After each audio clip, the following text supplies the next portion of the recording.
Yes, Mr. Bradley. My lords, my lady, I appear on behalf of the appellants, who are the Commissioners of Revenue and Customs. Would you mind speaking up a bit? Yes, my lord, of course. I appear on behalf of the Yes. appellants, who are the Commissioners of Revenue and Customs. My learned friends, Mr. Morm and Miss Hicks, appear for the respondent, E.ON. The issue in this appeal is whether a payment made to one of E.ON's employees, a Mr. Brotherhood, was, quote, from Mr. Brotherhood's employment with Yes. E.ON. Well, I can tell you that we've read the decisions of both the FTT and the UT. We have also read the Dewhurst case, the Tilley case, and Kuehlen-Nagel, so we're up to speed. Very grateful. It is remarkable how much authority there is on the single word from. Well, that's, in a sense, my lord, that's going to be my main point. The facts are not, and never really have been, in dispute. I've got no problem at all with the Upper Tribunal's summary of those facts at paragraphs 5 to 14 of its decision, and I'm not going to take up time recapitulating them. In essence, E.ON made the payment in order to secure Mr. Brotherhood's acceptance of prospective changes to the pension scheme he was a member of. There was no change to Mr. Brotherhood's accrued rights. What changed was that during his future employment with E.ON, brackets, if any, he would have to pay more pension contributions out of his salary for the same annual increase in his retirement balance. Alternatively, he could choose to pay roughly the same level of contributions for a lesser annual increase in his retirement balance. The FTT held that the payment was from the employment because it was an inducement to provide future services.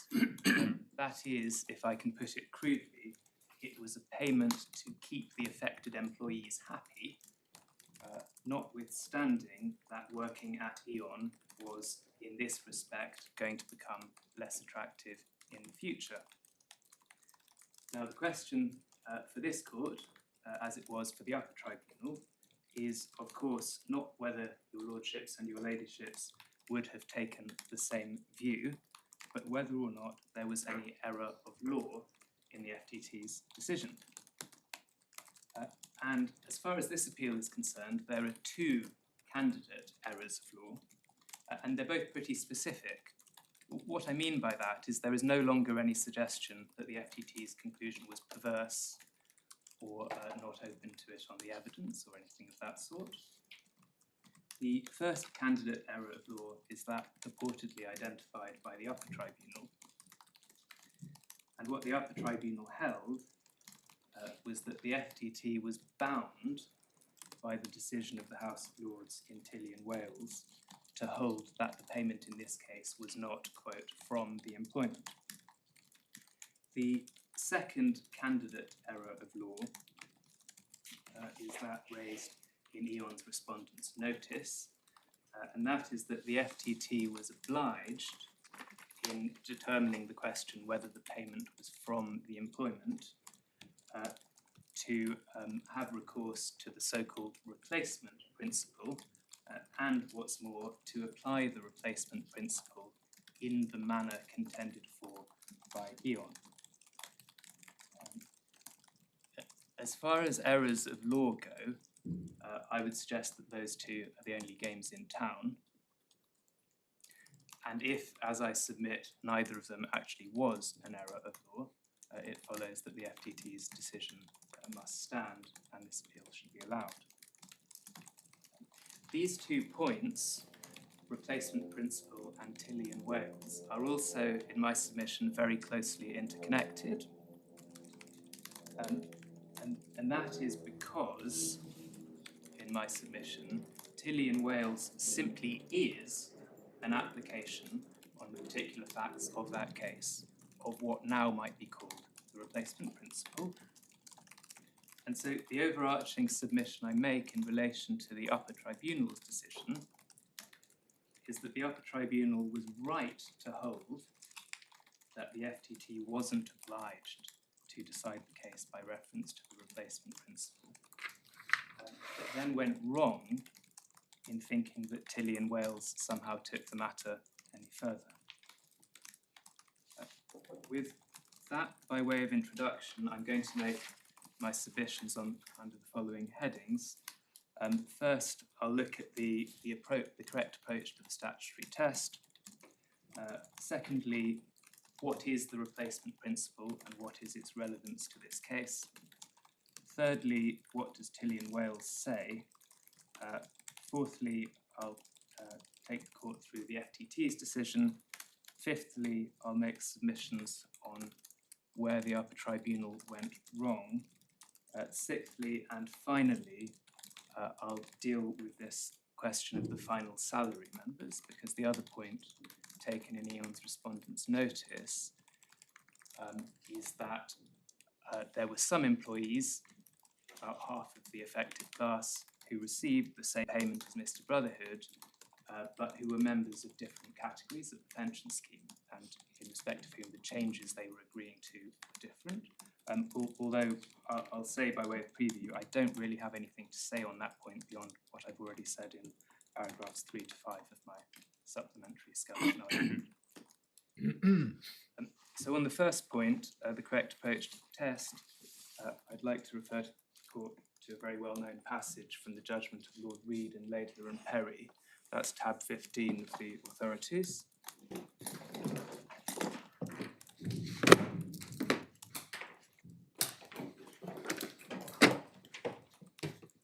Laidler and Perry was a case about shopping vouchers given to all employees, a particular employer, at Christmas. The special commissioners had held that these vouchers were emoluments from the employee's employment, and the question for the House of Lords was whether they were entitled so to hold. The relevant passage is at page 30.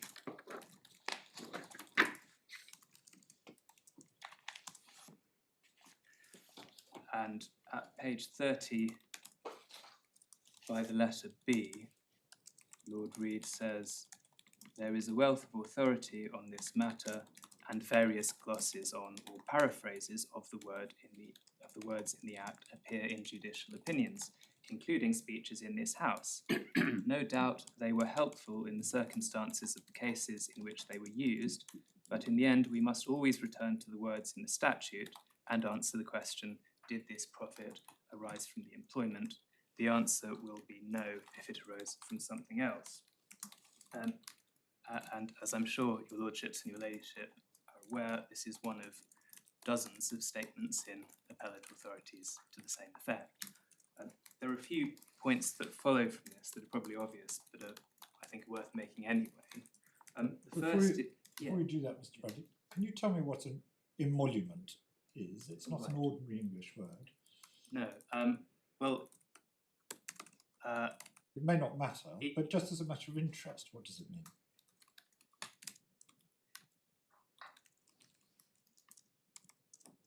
It's a slightly complicated question to answer because, first of all, the word emolument is no longer used. It's not there anymore. In the statute. So for us, it's earnings rather than emolument. The other reason it's complicated is because emolument is often used as a shorthand for chargeable to employment income tax. Right. So it might be you might say, was it an emolument, when you really mean, was it from the employment? As to what emolument means, I suppose a benefit of some kind. Thank you. But anyway, in this case, there's no dispute that there was an emolument, if you like, to Mr. Brotherhood earnings. The only question is whether it was from employment. So I was just going to make 3 basic points following on from what Lord Reid says here. The first is that a first instance tribunal can't really be criticised for failure to adopt one particular paraphrase of the statutory question. For example, by paraphrasing the question whether a payment was from the employment as what did the payment replace. Secondly, this is not an area where there is an accretion of complex judge-made principle built up on top of the words of the statute. It's the opposite. And one might like to bear that in mind when we come on to look at the principle that the Upper Tribunal claims to have extrapolated from Tilly and Wales. The third point is that because the words from the employment don't have any special judicial or technical meaning, cases of this sort are ultimately really evaluative questions of fact.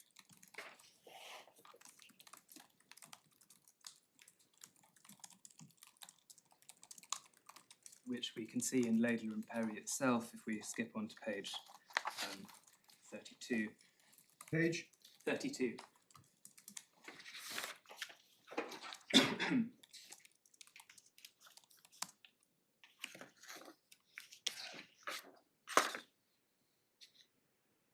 And just by the letter B, Yeah. Lord Reed says, the real question appears to me to be whether these vouchers can be said to be mere personal gifts, inspired not by hope of some future quid pro quo from the donee, but simply by personal goodwill appropriately signified at Christmas time. That is a question of fact, and in their decision the commissioners say, we hold that these vouchers were made available in return for services rather than as gifts not constituting a reward for services.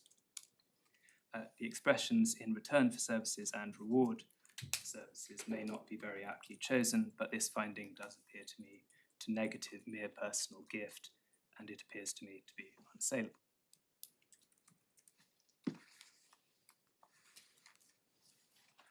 So, And then he goes on to say he agrees with Lord Denning that it's a question of degree. yes, exactly. So overall, might be slightly harsh that these Christmas vouchers were held chargeable to income tax, but it was a question of fact for the commissioners, and they were entitled to take that view. I'll now move on to the second heading of my submissions on the replacement principle. And for this, we should start with the decision in Mayers and Jorge, which is behind tab 17 of the authorities bundle, because this is the case from which the replacement principle is usually said to be derived.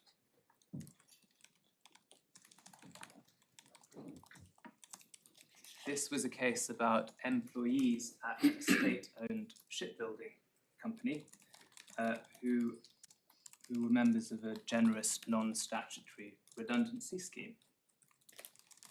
The company was privatised, which required the employees to accept new terms of employment with a private company and to give up the redundancy scheme.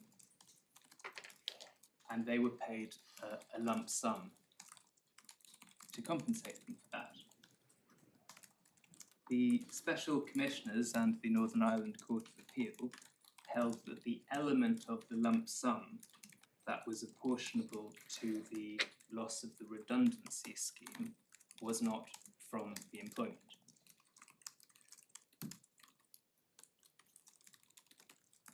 There were essentially three arguments made by the Revenue in the House of Lords. The first was that on the facts, the whole lump sum was attributable to the acceptance of new conditions of employment. The second was that a payment under the redundancy scheme would have been chargeable to income tax, and therefore that a payment for giving up that right was chargeable to income tax. And the third submission was that even if a payment under the redundancy scheme would not have been chargeable to income tax, the payment for giving up the rights under the redundancy scheme nevertheless was. And it's in the context of the second and third of those submissions that that we find the relevant passages in the judgment of Lord Wolf. So starting then, please, at page 318.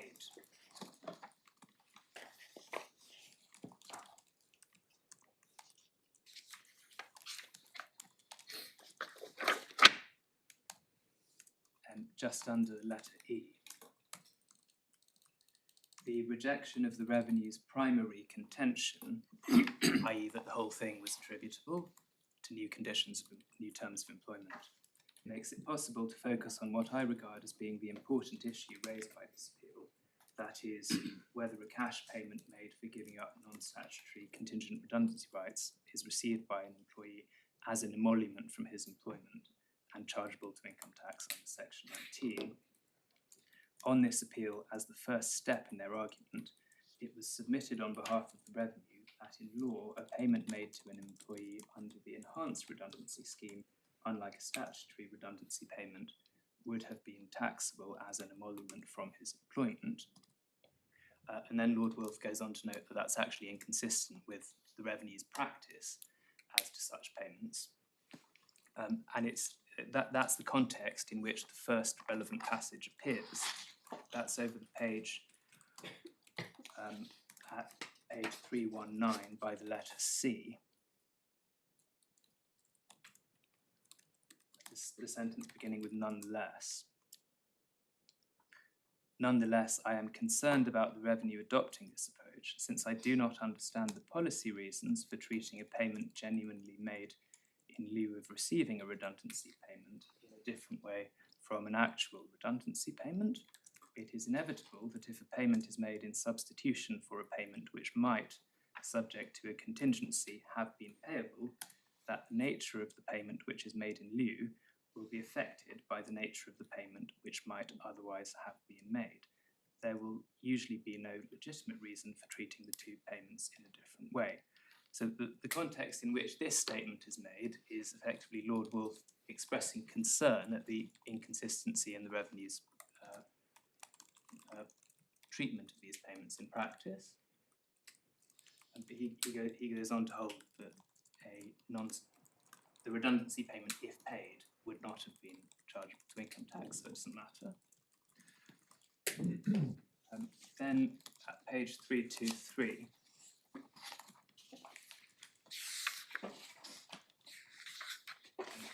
at the very top of the page,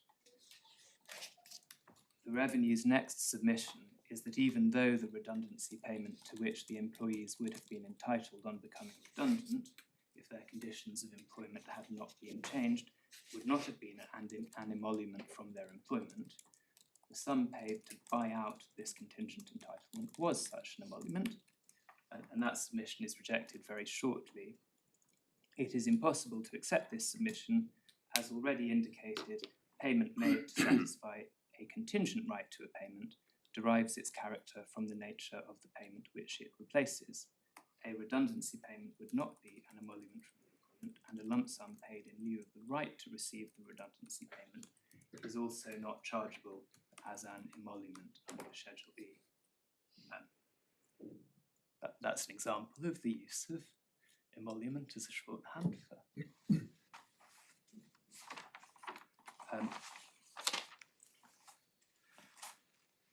Now, in my submission, it's practically self-evident that Lord Wolf here was not setting out some kind of overarching principle of tax law. Still less, or even an overarching principle of employment income tax law. This is simply a solution on the facts of this particular case, and in light of the submissions made by the parties, to the question whether the payment was from employment. The employees had a right to be paid if they were made redundant. They gave up that right in return for money. And if the redundancy payment wasn't taxable, if the redundancy payment wouldn't have been from the employment, it didn't make much sense to say that the payment for giving up the right was from the employment.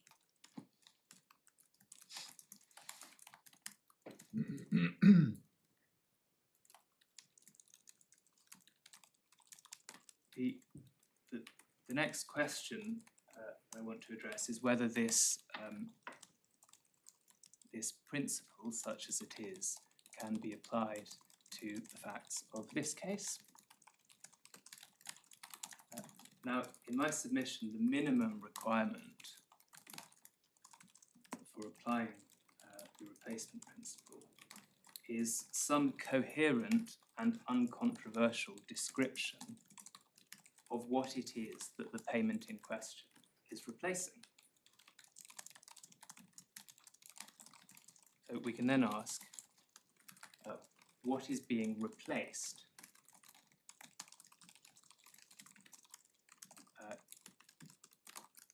by the payment to Mr. Brotherhood? And so to answer that, one has to look at what changed. And this is summarised at paragraph 10 of the Upper Tribunal's decision. That's Core Bundle tab 7, paragraph 10.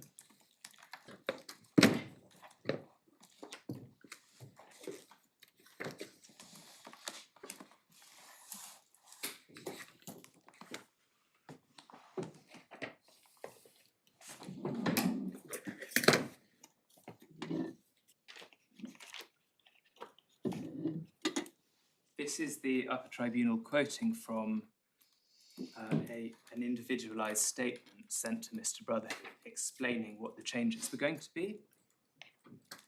And it explains them by reference to his particular circumstances, i.e. pensionable pay of 47,916 and core benefit level of 40. And the change is explained in the essentially in the third and fourth paragraphs.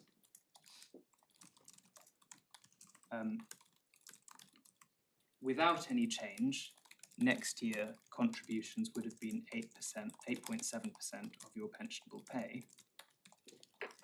Under the proposals, you would pay an additional 4% of contributions, so total contributions of 12.7% of your pensionable pay.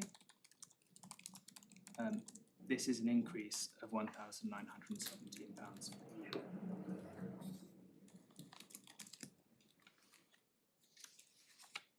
Now, if you take those figures and put them into a table, you can see the result at paragraph 10 of my supplementary skeleton document.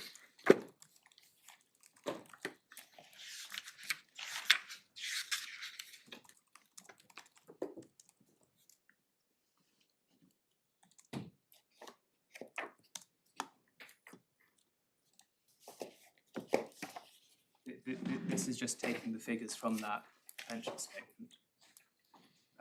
I'm reasonably sure there's nothing wrong with the maths, at least. And you can ask, well, what changed? Well, there's still the same increase in the retirement balance,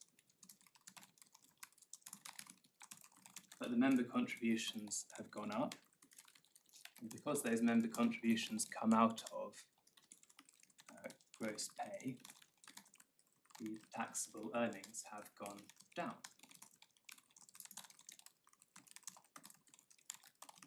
You say there that the pay after deduction contributions is subject to tax and NICs.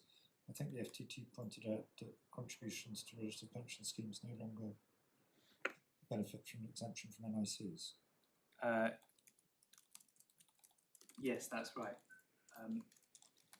I don't think that affects the basic point I make about how the point I'm making is that if you compare the numbers before and after, it's functionally a pay cut. That depends on whether Mr. Brotherhood chose Yes. to stay at the same level, Yes. because one of the other things that his individualised statement said is you can mitigate the impact Yes, of the that's right. So changes by moving to a lower level. So I'm coming. That was just what I was about to come on to. My learned friend might look at this table and say, as I think he did say below, well, that's rather tendentious because he could have just chosen a lower core benefit level, in which case there wouldn't be much of a change in the member in the second and third lines of the table, there'd be a change in the fourth line. Yes. And I accept that, of course, that's true. But the submission I'm making, and I've made the same submission all the way up, is that just demonstrates that the application of the replacement principle to the facts of this case yields equivocal results.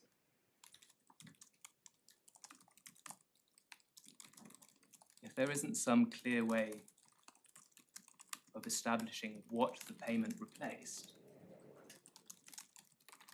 asking what the payment replaced probably isn't a very good way of paraphrasing the question, was the payment from employment?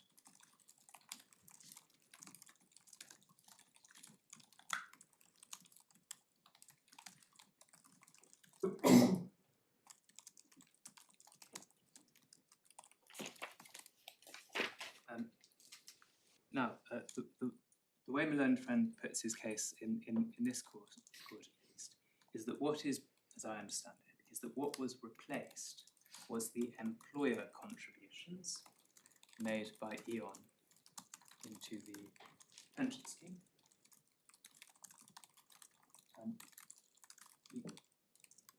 It's important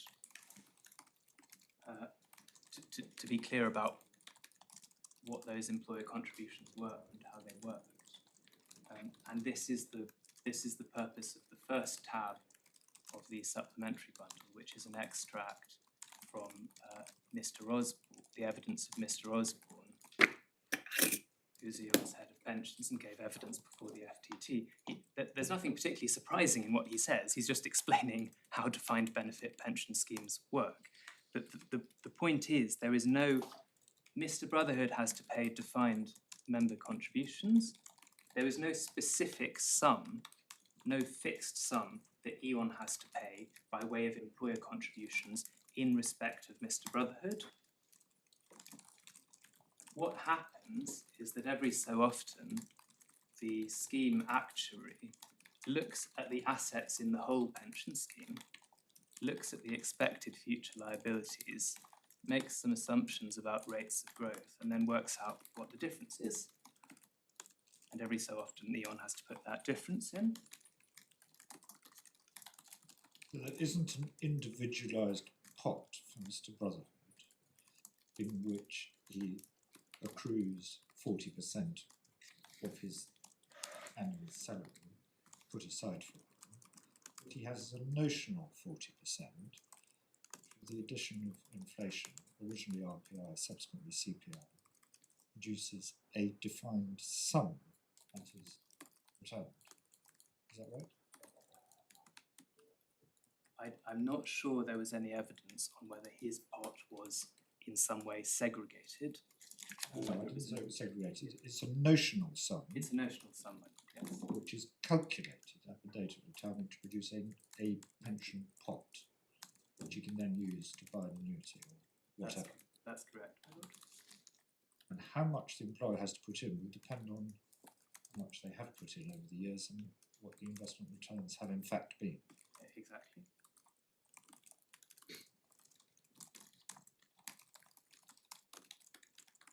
And of course, a result of these changes was that all other things being equal, and it's a lot of other things, but all other things being equal, the amount E.ON would have to put into the pension scheme every 3 years, or whatever it was, would be less. But we're a long way in my submission from the situation in Mayers and Hoy. Employee has a right to be paid something. He gives up that right in return for another payment. Here we're in a situation where employer has a global obligation to make contributions, into, not a payment to the employee, contributions to the pension scheme generally. The employee agrees to some changes that indirectly, and all other things being equal, you would expect to lessen the financial burden on the employer. And my submission is simply that's that's a long way from the kind of case in which the replacement principle is a useful paraphrase of the statutory question. At the minimum, the First-Tier Tribunal was not obliged to use the replacement principle as a paraphrase for the statutory question.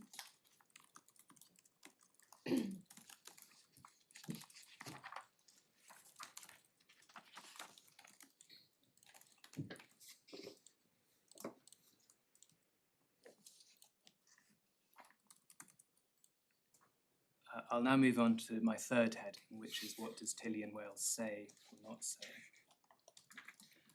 There are a couple of preliminary points to deal with before we look at Tilly and Wales itself. The first is that at the relevant time, both pension and emoluments from employment were chargeable to income tax under what was then Schedule E. But they were chargeable under different headings of Schedule E. And we're in essentially the same position today. Pension and earnings from employment are both chargeable to income tax, but under different provisions of ITIPA.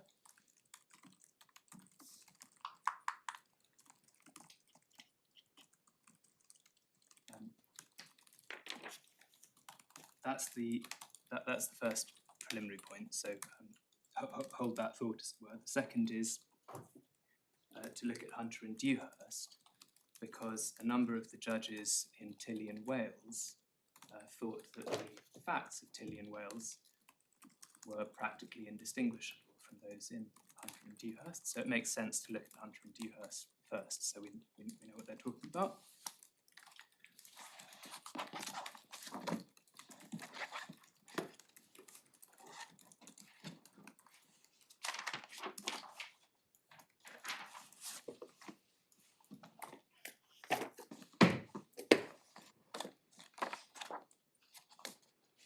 And that is at tab 11. Third preliminary point, just before we start diving into the cases. I think I only had two. Oh, I thought you said three. If Right. I Sorry, said three, my lord, mistake. I'm very sorry. Right, we're going to Hunter and Dewhurst. Yes, please.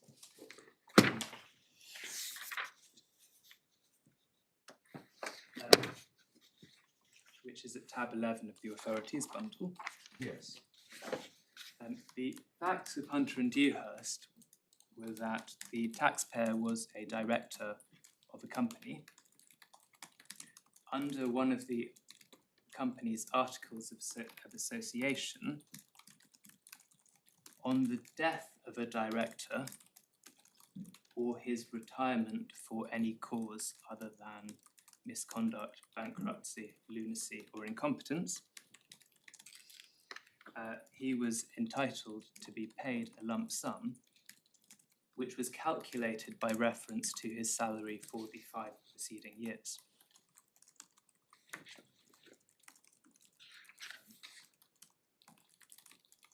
Now, Mr. Dewhurst was a director who wanted to retire.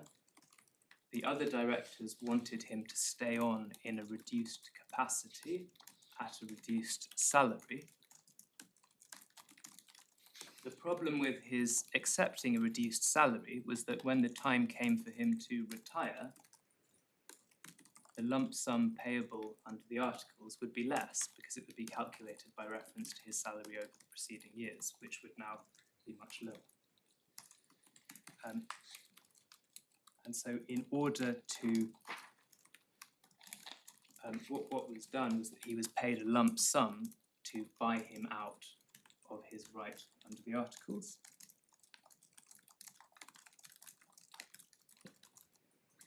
The special commissioners found that Commander Dewhurst had already clocked up the 5 years, even though in fact the company had only been incorporated 3 years before this transaction took place, because they aggregated his directorship of its predecessor company. Nobody seems to have worried about that. So the case seems to have been argued on the basis that he had clocked up his 5 years, and therefore he would have got 5 years under Article 109, which was £1,250, I think, and he, in fact, instead he took 10,000. 12,500. Sorry? You said 1250, you meant 12,500. 12,500, sorry, yes. So he took 4 years' salary instead of the 5 to which he was entitled. Yes. And stayed on reduced salary. Yeah. But I suppose the point I was making, my lord, I'm sorry if we're speaking at cross purposes, is that after he'd continued for, let's say, another 5 years at a much reduced salary, his eventual payoff would have been a lot At a multiple of the lower salary, yes. Yeah.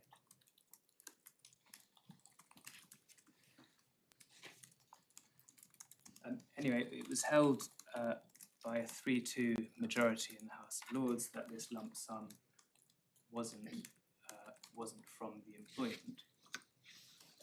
The 3 members of the majority didn't all give the same reasons for coming to that conclusion, and they all expressed their conclusions rather briefly.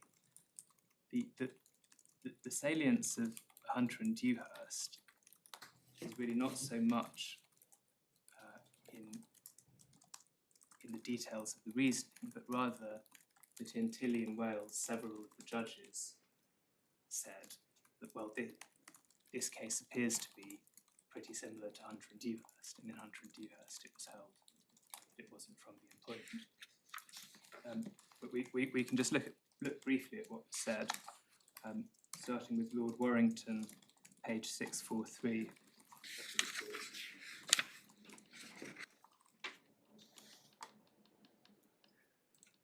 And the penultimate paragraph beginning "this case may." This case may, in my opinion, be decided against the Crown on the very special circumstances under which the payments in question were made. The 2 sums of 5,000 each being instalments of the sum of 10,000 were paid in performance of one item in a complex agreement, the main object of which was to enable Harry Dewhurst to be relieved of the necessity of regular attendance at the company's offices or works as chairman, and at the same time to avoid his complete retirement from the board. He was desirous of going to live in Scotland, and the company were willing that he should do so and attend occasionally only as a director. He was not retiring altogether and therefore had no claim under Article 109, but unless some arrangement were made, there would be a claim on his future retirement or death, and the amount would diminish with every year, owing to the low salary payable to him as director under the new arrangement. And accordingly, he disclaimed all rights for himself and his executors under Article 109, the directors, on the other hand, agreeing to pay the sum in question. In my opinion, this sum was not a profit from his employment as director. It was not paid by way of remuneration for past services or the services thereafter to be performed, but in performance of an arrangement under which Harry Dewhurst was enabled to give only occasional attendance at the board and thereby enjoy his residence in Scotland, while at the same time the company did not lose altogether the benefit of his help. No part of the sum so paid represented salary retained either in the past or in the future.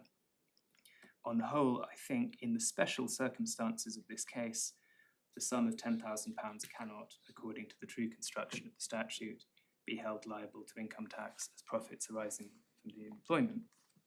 So Lord Warrington's reasoning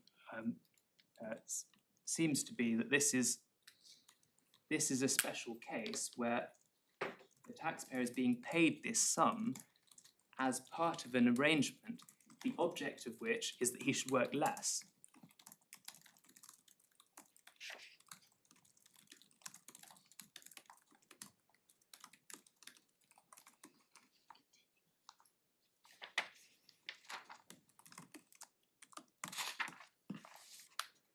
Then Lord Atkin at page 645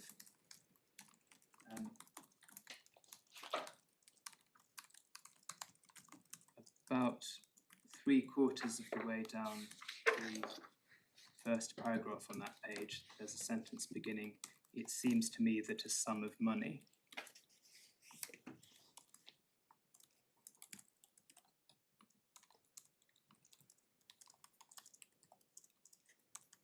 It seems to me that a sum of money paid to obtain a release from a contingent liability under a contract of employment cannot be said to be received, quote, under the contract of employment, is not remuneration for services rendered or to be rendered under the contract of employment, and is not received, quote, from the contract of employment. On this short ground, I think that the decisions of the Special Commissioners and Mr. Justice Rowlett were right. So the reasoning here is distinction between contingent liability under a contract of employment. The contingency on which the liability depended on the facts was simply Commander Dewhurst resigning. For any cause other than bankruptcy, lunacy, etc. Or indeed dying. Yes.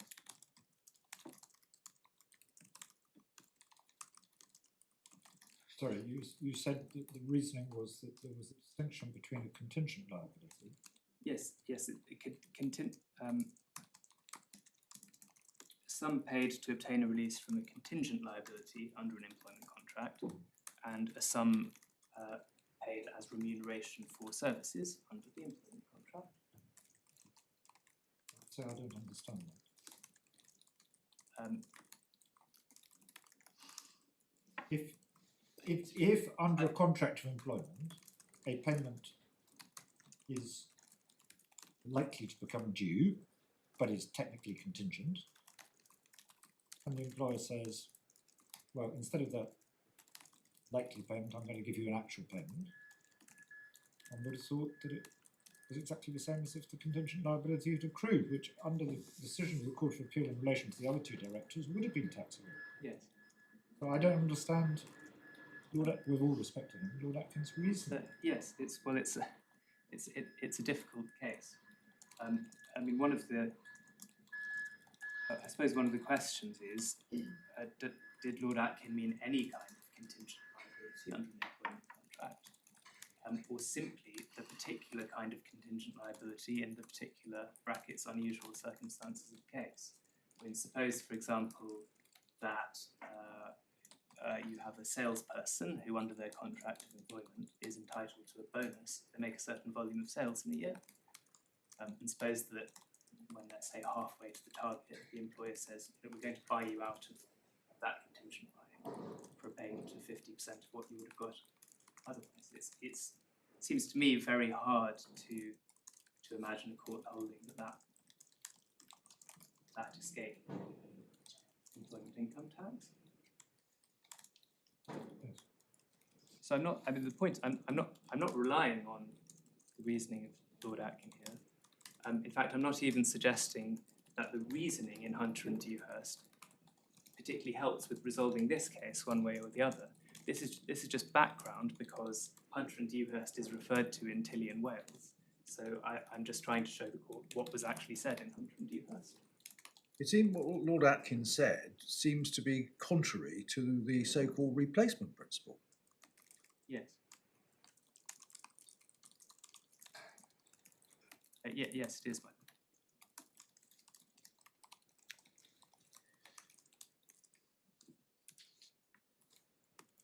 The other point, I suppose, is that the other two directors who did actually retire and did actually get the payment were held to be liable to income tax. In the Court of Appeal. In the Court of Appeal.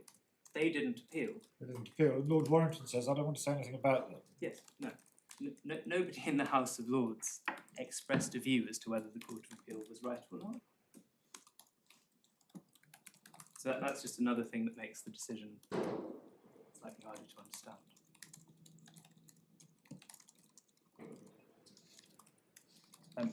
Anyway, finally, Lord Thankerton.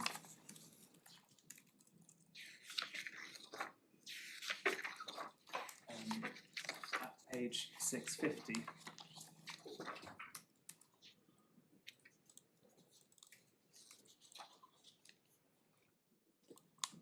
says, first paragraph, sentence beginning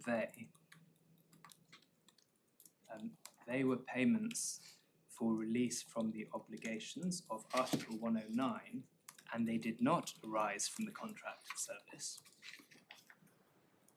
In my opinion, accordingly, they did not arise from the office of director, but in spite of it, it seems to follow clearly that they were not in the nature of income at all, but an isolated payment once and for all.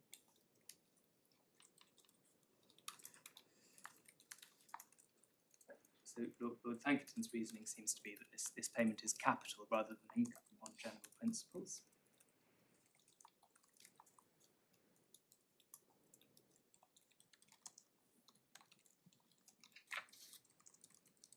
Is there a ratio of Hunter and Dewhurst? I would submit no. Because if there is, we're bound by it, whatever it is. Yes. There were three members of the majority who all gave different reasons for the ultimate conclusion. I think it follows that there isn't a ratio.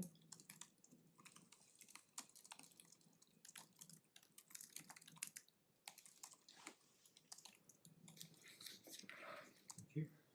As I said, my submission is that one doesn't get very much assistance from Hunter and Dewhurst in resolving this case. But this is background because it's discussed in Tilly and Wales.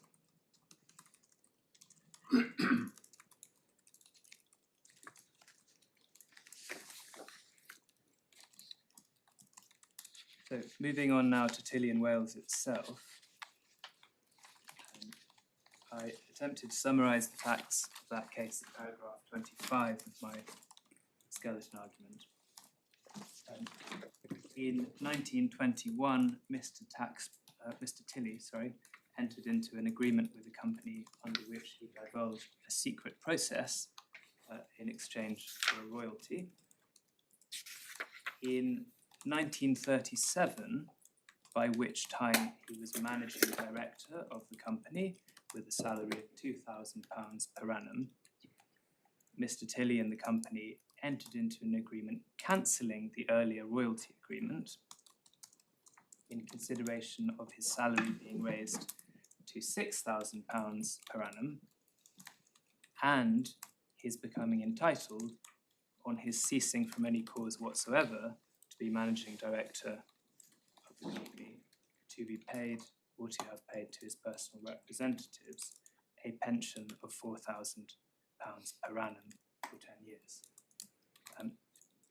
So that is the pension, as it were, in Tilly and Wales. It's just a right to be paid £4,000 a year for 10 years whenever you stop being a director of the company.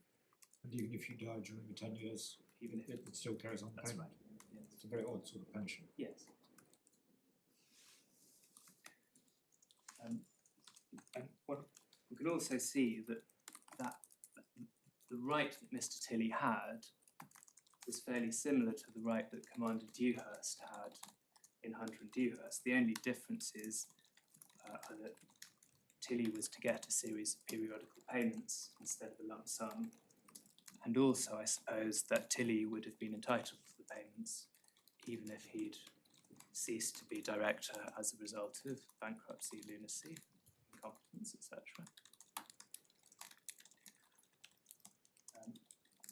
Then, in 1938, Tilly and the company entered into a third agreement under which his salary was reduced back to £2,000 per annum, and the company was released from its obligation to pay the pension in consideration of a lump sum of £40,000.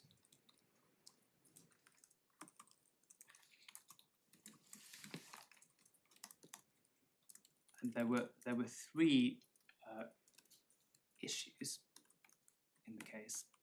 First, in as far as it was referable to the commutation of pension, was the lump sum chargeable to income tax.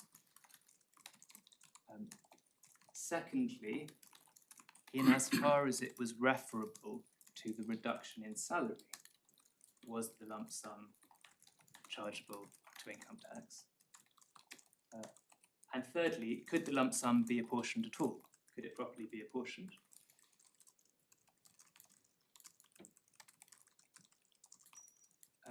All three of the courts held that in as far as it was referable to the reduction in salary, the lump sum was chargeable to income tax as being emolument from the employment. But they came to different decisions on the other 2 points. What the High Court held was that the part of the lump sum referable, in respect of the part of the lump sum referable to the pension, or to the commutation of the pension, is that the pension, if paid, would have been taxable under Schedule E as pension. Therefore, a sum paid in commutation of that right should also be chargeable under Schedule E, brackets, as pension.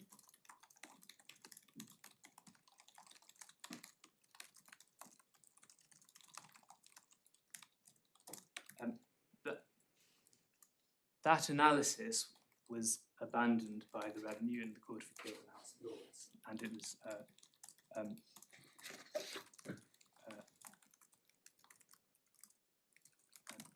disapproved as well, as we'll see. So the end result is the replacement principle doesn't apply to pensions, if one can put it that way. The Court of Appeal held that the part of the lump sum that was referable to the commutation of pension was not taxable. But the Court of Appeal also held that the whole sum couldn't be apportioned, and therefore the whole lot had to be regarded as an emolument from the employment. The House of Lords held that the part of the lump sum attributable to the commutation of pension wasn't taxable, and the lump sum could be apportioned.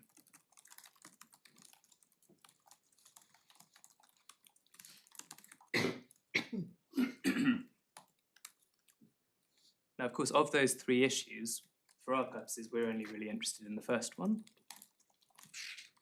I'm going to start with what the Court of Appeal said about that first issue, because it's referred to by Cat Simon in the House of Lords, particularly the judgment of Lord Green.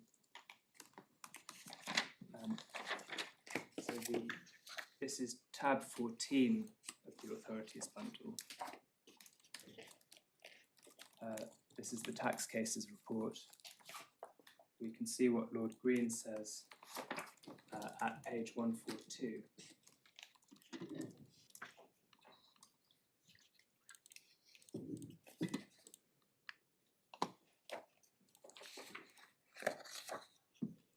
The last paragraph on the page.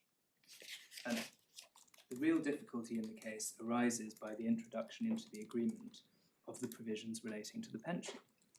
If the agreement had merely provided for the surrender of the pension in consideration of a present payment, with no reference to or connection with present or future services, I do not think that the sum received would have been taxable under Schedule E, since it would not have been remuneration for salary or salary for services. It would have been nothing more nor less than commutation of a pension, and a pension is in itself a distinct taxable subject matter. The reference to distinct taxable subject matter goes back to what I said earlier about pension and emolument from employment being chargeable under different headings. The idea is that part of the lump sum can't be chargeable to income tax as an emolument from the employment, because the pension, if paid, although it would have been chargeable to income tax, would not have been chargeable as an emolument from the employment. It would have been chargeable as pension.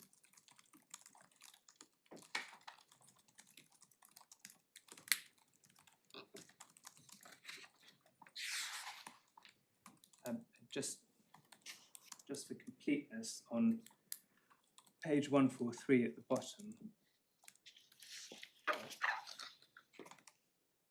we can see that Lord Green did not obtain any real assistance from discussion of Hunter and Dewhurst.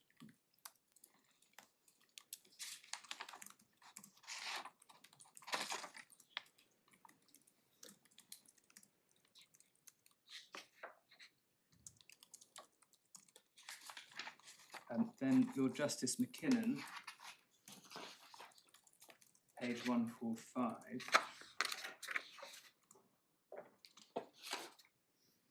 comes to the same conclusion about that part of the lump sum, but for a different reason. And the relevant paragraph is that beginning, but so far as the two sums of £20,000.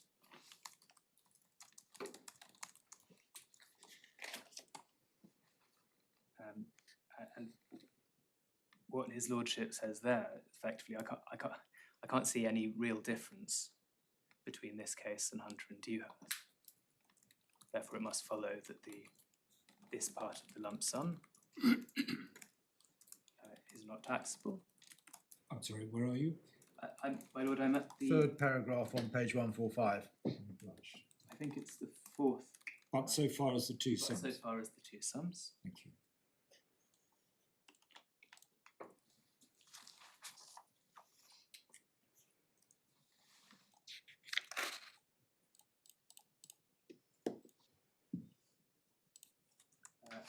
And finally, Lord Justice McKinnon wished that he was happily oblivious of Dewhurst. yes.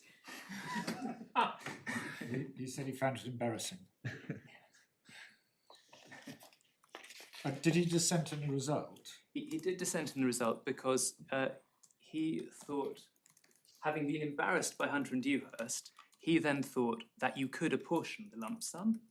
So the result would be that part of it wasn't taxable, the Hunter and Dewhurst part. But then he said he was relieved that he was in the minority, i.e. the other two thought that it wasn't apportionable, and you got to what he presumably would have regarded as the correct result without authority. No disappointment at finding my brethren think my view is incorrect.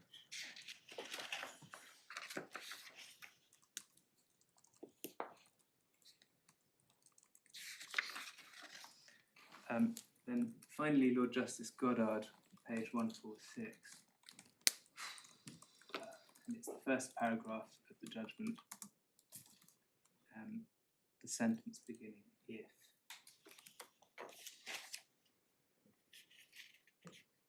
Is the last sentence of that paragraph. If, however, a director is entitled to receive on the termination of his office a fixed sum or a pension, and he compromises that right by acceptance of a smaller sum, then Dewhurst's case decides that the sum he receives is not income,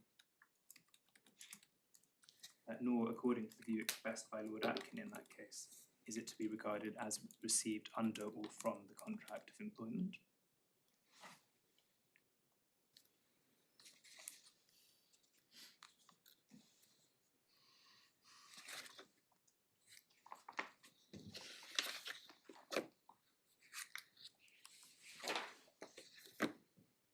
That's the Court of Appeal. The House of Lords is behind tab 13.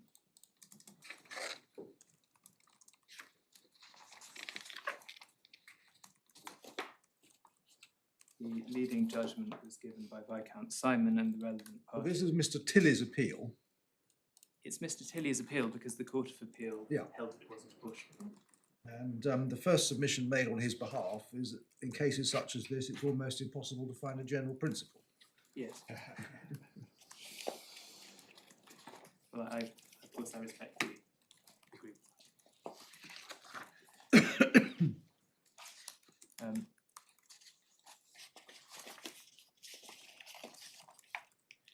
that. Anyway, page 391 is Viscount Simon's judgment.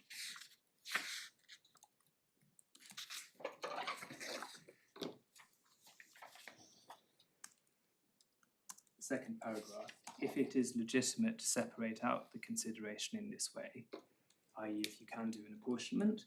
It appears to me that there are two decisions of your Lordship's House which guide us to the conclusion at which we must arrive, one in connection with the pension problem and the other in connection with the payment in respect of the reduction of salary. As regards the commutation of pension, I cannot agree with Mr. Justice Lawrence's view that as the pension would have been assessable under Schedule E, therefore a sum payable in commutation of it would also be assessable under the same schedule. I think that the Master of the Rolls is right when he says that the decision in Short Brothers, to which Justice Lawrence referred, does not support the proposition. And neither can I accept the contention contained in the case for the Respondent, but not, as I understood, persisted in by the Attorney General, that the pension under the agreement of 1937 was deferred remuneration, and that the acceptance by Wilhelm during his service of a sum in commutation of the pension amounted to the acceptance of a present remuneration instead. Neither the pension nor the sum paid to commute it constituted, in my opinion, profit from the office. If pension was paid after ceasing to hold the office, it would have been assessable under the head of pension in Schedule E and Rule 1 of the rules applicable to that schedule.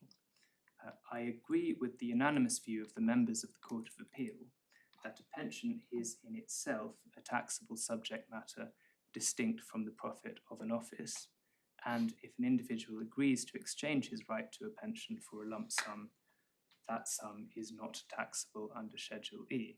So that's the point that we saw in the judgment of Lord Green. The pension wouldn't have been taxable qua emolument from the employment. Therefore, the sum paid to commute it can't be taxable as an emolument from the employment. And then Viscount Simon goes on to say that this conclusion is in accordance with the views of the majority of the Law Lords when this House decided Dewhurst and Hunter. Not quite clear what he means by in accordance with, whether he's saying we're bound to come to this conclusion under Dewhurst, or whether he's simply saying this is consistent with Hunter and Dewhurst. But anyway, that's the second point he makes. And then the final point appears at the bottom of the page. Well, Viscount Simon says, doesn't he, that Lords Warrington, Atkin and Thankerton held the £10,000 was not a profit from employment, did not represent salary, but was a sum of money paid down by the company to obtain a release from a contingent liability as distinguished from being remuneration under the contract of employment. And then at the anti-penultimate line on that page, he says, I think the ratio decidendi is as I have described. Yes. That's the sentence in which he summarises Yes. what he says is the ratio. Yes. Now, if one decision of the House of Lords tells you what the ratio of another decision of the House of Lords is, do we not have to follow that in this court? We have to accept that the ratio is as what the House of Lords said it was, can we?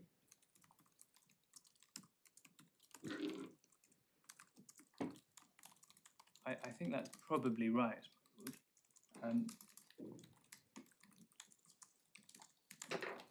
But taking that as the suppose that is the ratio of Hunter and Dewhurst.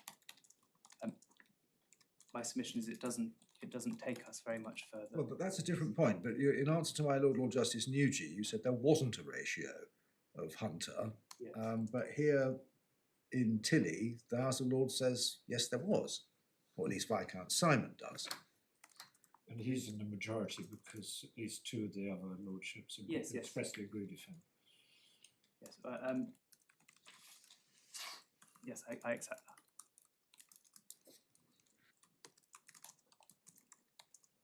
that.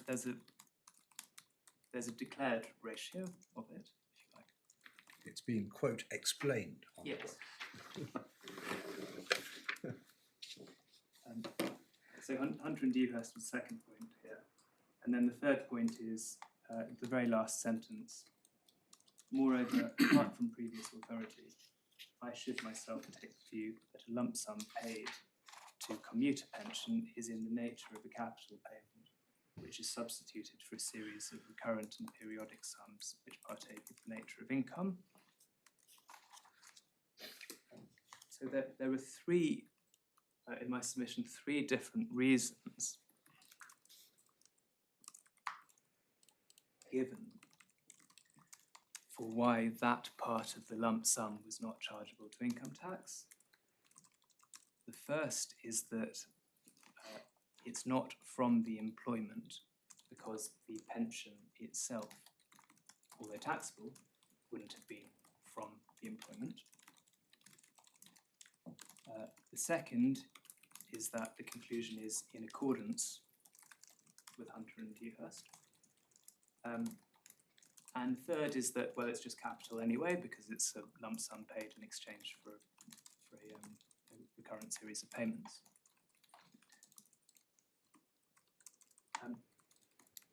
Of those three reasons, I submit that only the first could be of any relevance to this case. I don't think E.ON have ever said that the facts of this case are indistinguishable from Hunter and Dewhurst, or that the sum paid to Mr. Brotherhood was capital on general principles.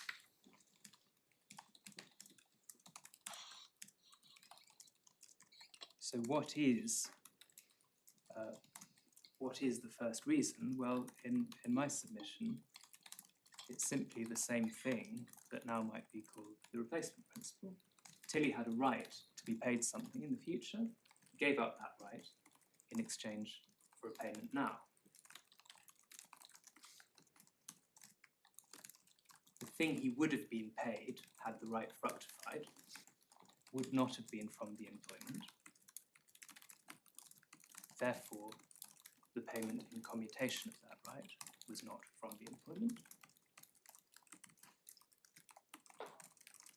And that in my submission is all there is to Tilly and Wales. It's an application on the particular facts of that case of the replacement principle.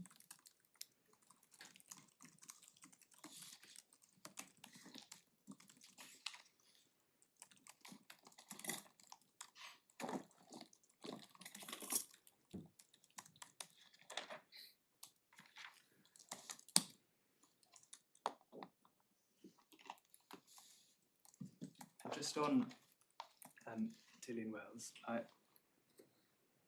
learned friend says in his skeleton argument, well, okay, Tilly and Wales concerned accrued pension rights, whereas in this case we're concerned with what you might call pension expectations.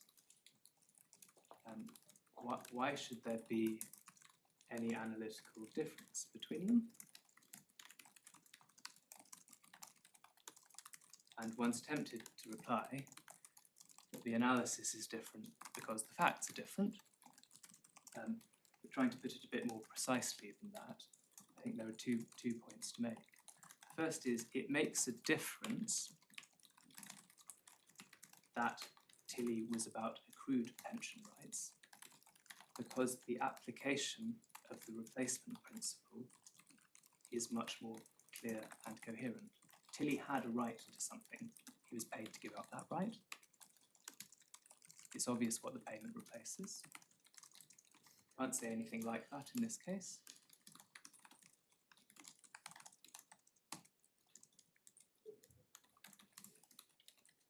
The second point is that if it could be said that the facts of this case were on all fours with Tilly and Wales, then of course the FTT would have been bound, this court would be bound to hold that the payment was not from the employment. But plainly the facts are not on all fours.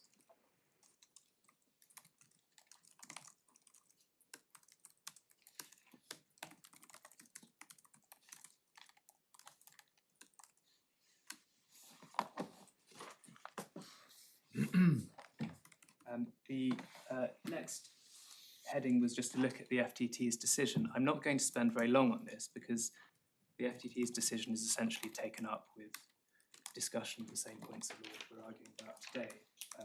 I did just want to make some points about the structure, because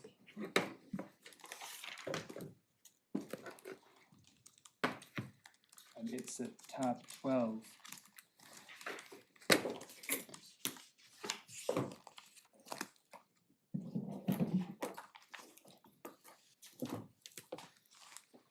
So I thought it was tab 12 of the core bundle. It is tab 12. Yes. It is in my bundle. Yes, it's. I think my bundle had an accident on the way to court, and so some of it is now behind tab 13. Sorry, please excuse me while I put it in the right place.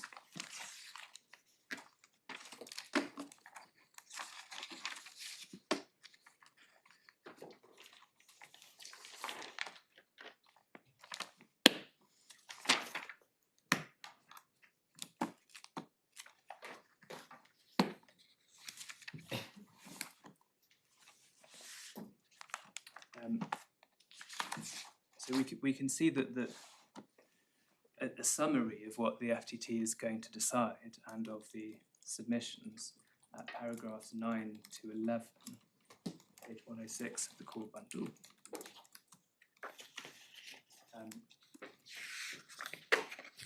And at paragraph 9, my learned friend's submissions are summarised. Of course, before the FTT, E.ON bore the burden of proving that the assessment was incorrect.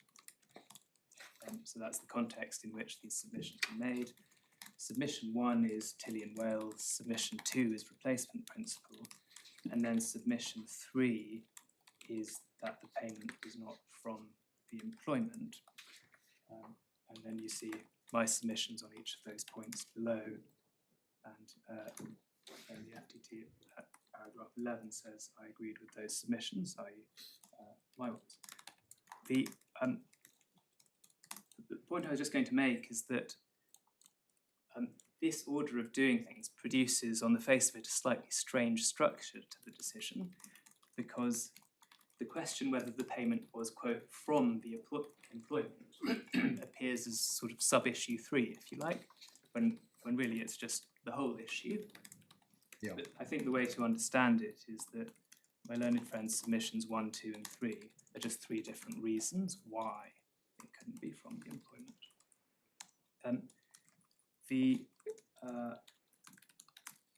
The other thing I wanted to address is that at paragraph 11, one sees this later in the FTT's decision as well, the judge says, I agreed with those submissions, and then there's a moreover.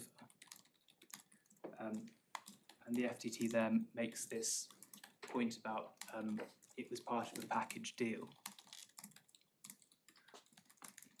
So that's not part of the submissions of mine that the judge was agreeing with, that's an extra alternative reason. And the Upper Tribunal criticised that extra reason on the grounds that just because part of the package was employment related doesn't mean the whole of the package was. And I don't think I really have a problem with that, because I don't think I particularly need to defend this alternative reason about the package deal. I would say that it's perfectly reasonable and what's more kind of point. I accept that if that was the FTT's only reason for why the payment was from employment, that would be rather more questionable.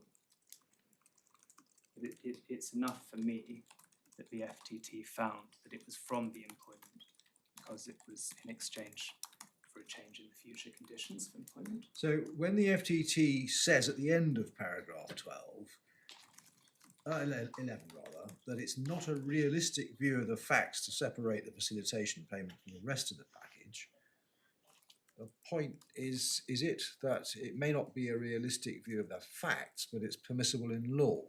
Is that the point? The point made by the Upper Tribunal? Well, that you are accepting, I think. Yes. On the face of it, this is a finding of fact by the FTT. Yes. Yes. So It's yes, I think that is the point, my lord.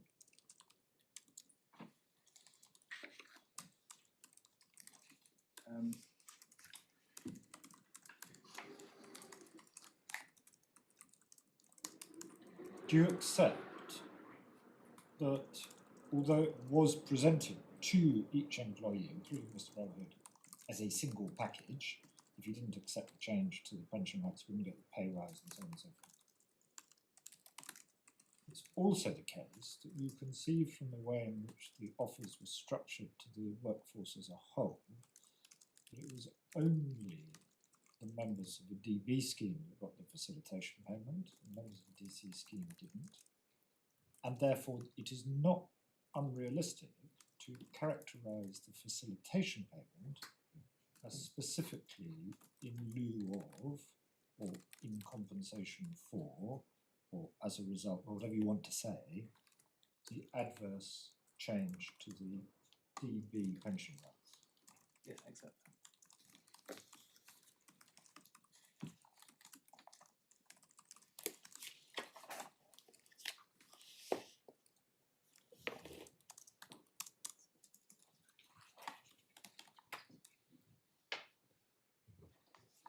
But I'd simply say that doesn't, as a matter of law, negative the conclusion that the payment was Yes.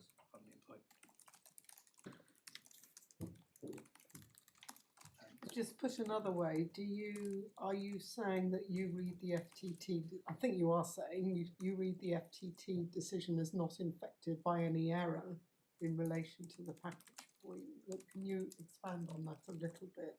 Yes.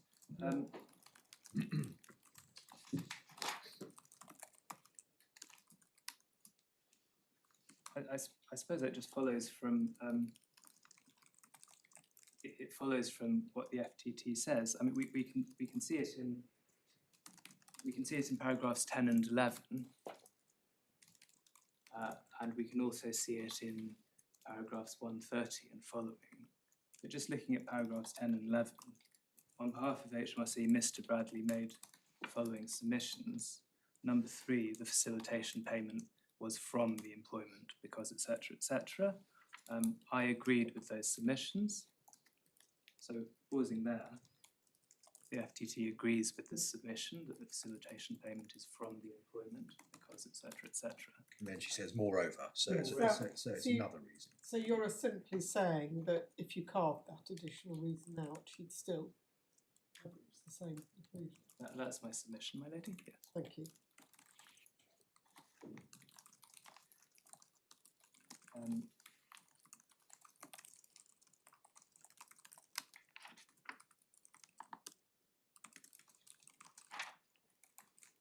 I think that's really all I wanted to say about the FTT's decision.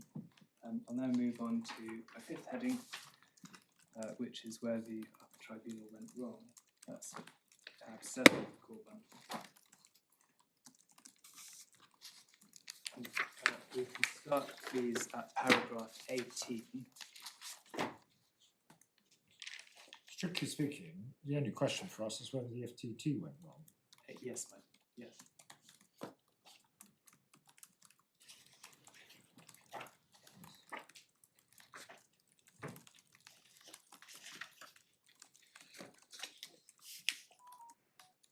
At paragraph 18. I'm so sorry.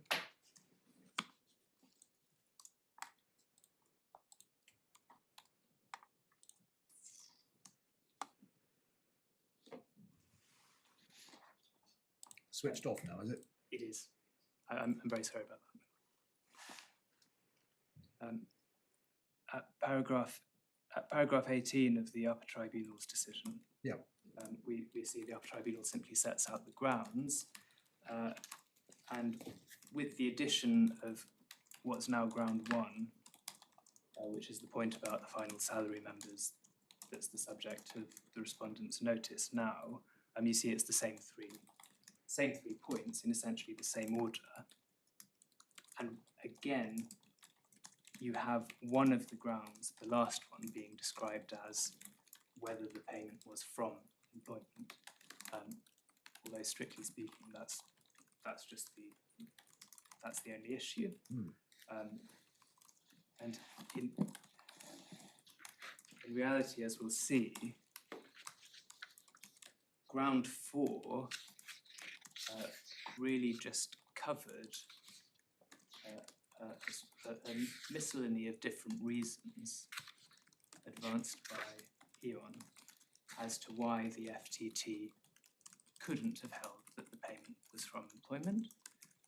For example, that the decision was perverse, or that it couldn't have been an inducement for future services in the absence of any contractual obligation on the employees to remain in E.ON's employment.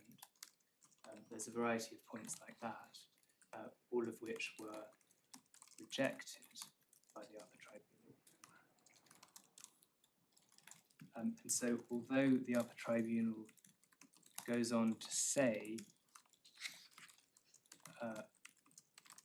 that ground 4 succeeds in the sense that the FTT was not entitled to find that the payment was from employment, that's only because the FTT, in the Upper Tribunal's view, made an error as to what principle is established in Tilly and Wales.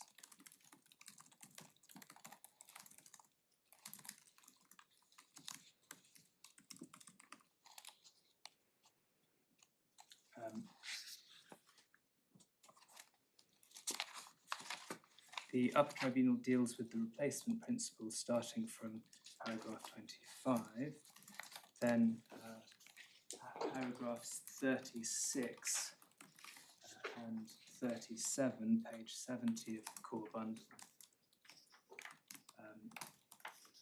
The Upper Tribunal says, we consider Mr. Bradley is right to highlight that the replacement principle is not an overarching principle, but a guide which is helpful in some circumstances, but not in others. It is just a tool of varying utility in answering the from employment question. While the FTT discussed the principle, it did so to address the submissions the appellant put to it. It was not ultimately a tool the FTT used in reaching its decision. We agree, therefore, with HMRC that there is no error of law in the FTT not deploying the replacement principle. And I, of course, submit that the Upper Tribunal was correct.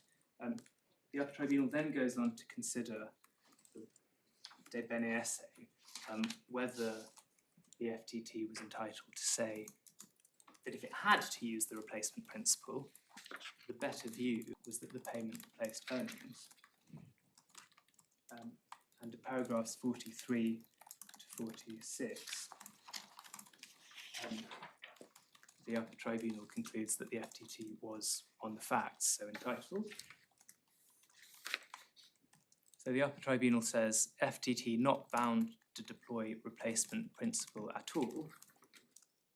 If bound to deploy replacement principle, not bound to deploy it in the manner argued for by E.ON. And that's the FTT's conclusion at paragraph 124. Page 120. That's right, my lord, yes.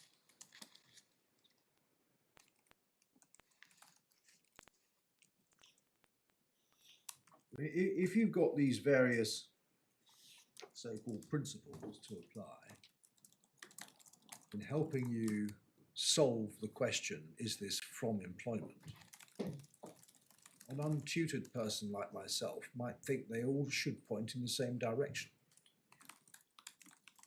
So if, as the FTT says, if you deploy the replacement principle, that tells you that the facilitation payment replaced earnings and is therefore taxable as such. You wouldn't expect any of the other principles to lead you to a different conclusion. Would you? Yes, I agree.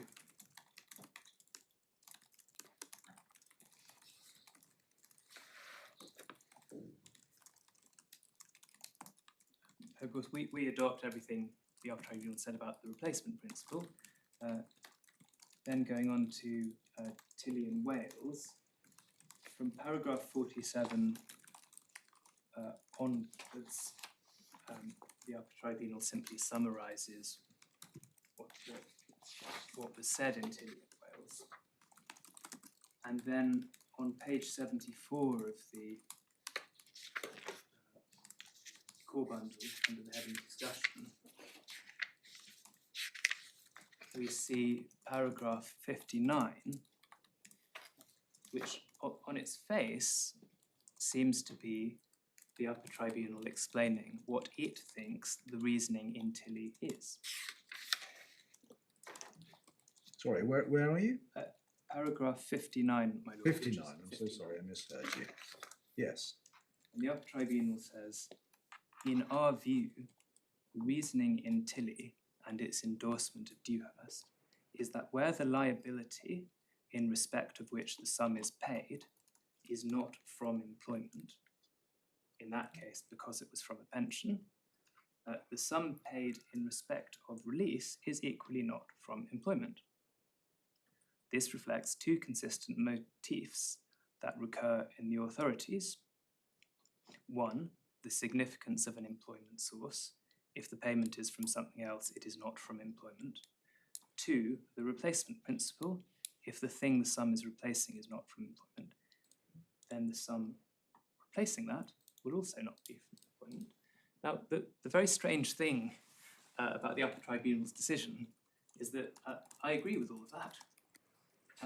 The Upper Tribunal here is identifying Tilly and Wales as, on analysis, an example of the application of the replacement principle to the facts of that case. And of course, at this stage, the Upper Tribunal has already held that the FTT was not obliged to use the replacement principle or to use it in the particular manner contended for by E.ON. So then paragraphs 60 to 61, the Upper Tribunal discusses a case called Kuhn and Nagel. The significance of Kuhn and Nagel really is that in the FTT in Kuhn and Nagel, the FTT judge held that, and you can see this in the quote at the bottom of page 13 of the Upper Tribunal, a sum paid simply and solely to recognise the removal of a voluntary pension or the removal of an expectation of a pension should be treated in the same way as a sum paid solely in exchange for a vested pension right, and therefore not be treated as from employment. So the FTT judge in Kuhn and Nagel adopted an analysis of Tilly and Wales, which of course I submitted and submit is wrong. The judge in Kuhn and Nagel nevertheless, for other reasons, held that the payment in that case was from the employment. The taxpayer appealed unsuccessfully to the Upper Tribunal and Court of Appeal. And the point my learned friend made below, he may be about to make it again, I don't know, is that the revenue did not revive the Tilly and Wales point in the Upper Tribunal or Court of Appeal.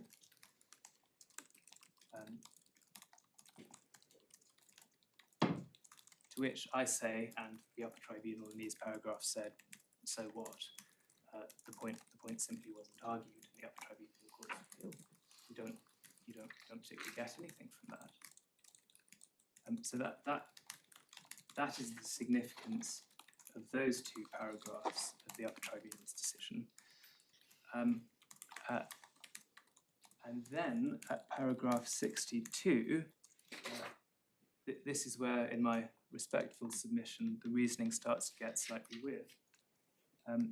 Because the Upper Tribunal says there's a spectrum of pension rights and expectations, and the tax treatment of payments in respect of those at play in the above authorities.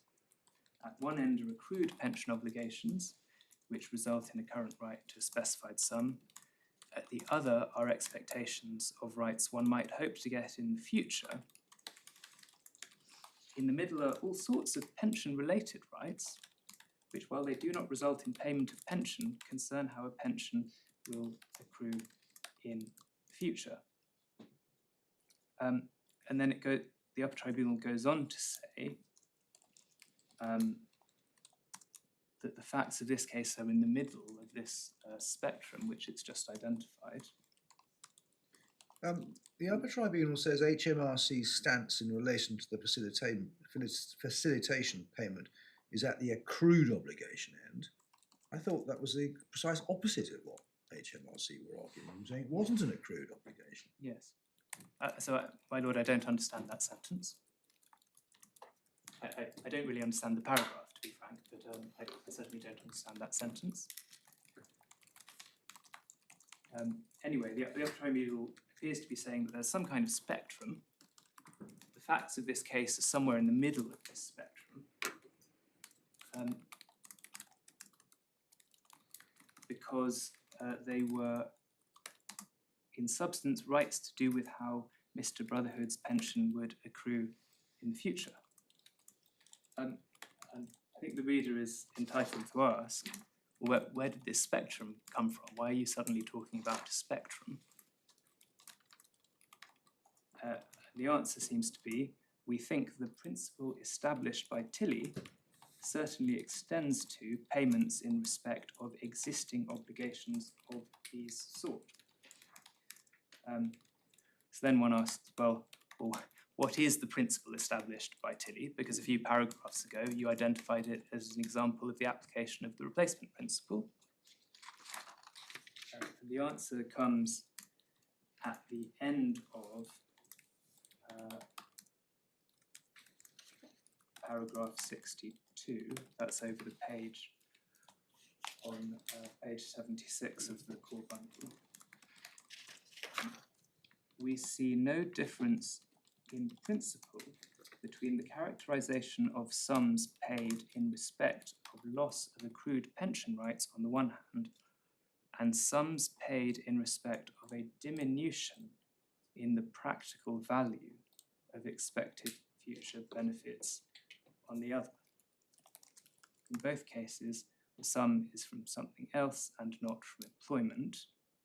Paragraph 63, we therefore consider the FTT erred in law insofar as it read the ratio of Tilly and Wales too narrowly, such that it only encompassed compensation in respect of accrued rights. Encompassed compensation in respect of accrued rights as opposed to what? As opposed to encompassing what? Well, presumably encompassing sums paid in respect of a diminution in the practical value of expected future benefits. So why has the Upper Tribunal resorted to the phrase the practical value of expected future benefits? Well, maybe because of what it discusses in paragraph 64,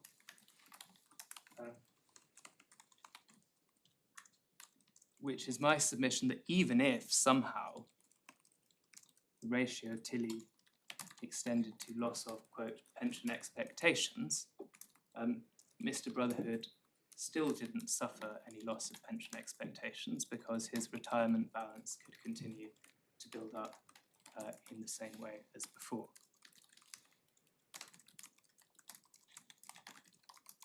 And for what it's worth, to the extent necessary, I maintain that submission.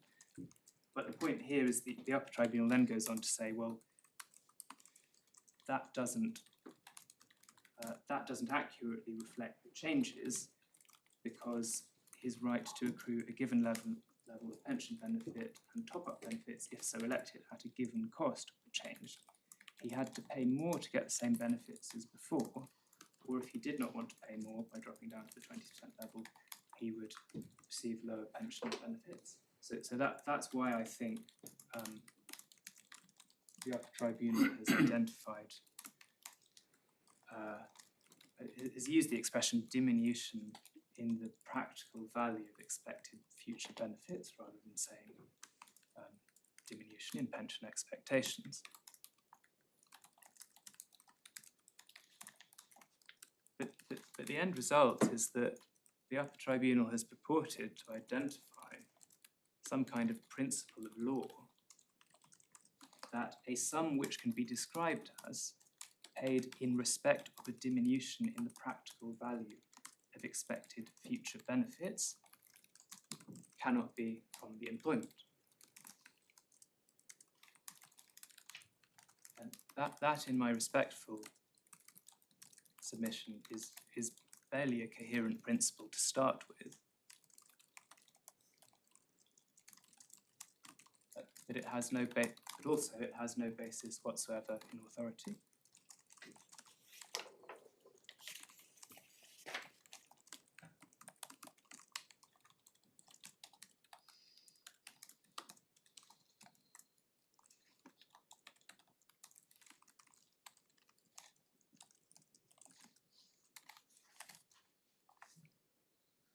Then just picking up how this feeds into what was labelled as ground 4.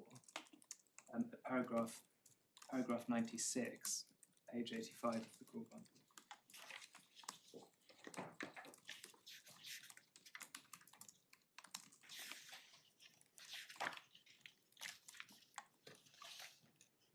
Ground 4, formally speaking, is about whether the FTT was entitled to conclude that the payment was not from employment.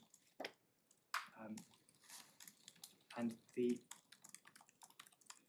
reasons the Upper Tribunal gives for its conclusion that the FTT erred in law in its analysis of whether the payment was from employment are, number 1, misapprehension of the ratio of Tilly and Wales. Number 2, this point about the package, although even the error about the package also seems to have something to do with misapprehension of Tilly and Wales.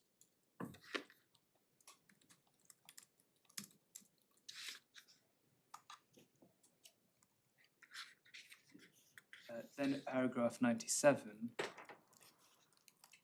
the Upper Tribunal says these errors are sufficient for the appellant's bound to succeed.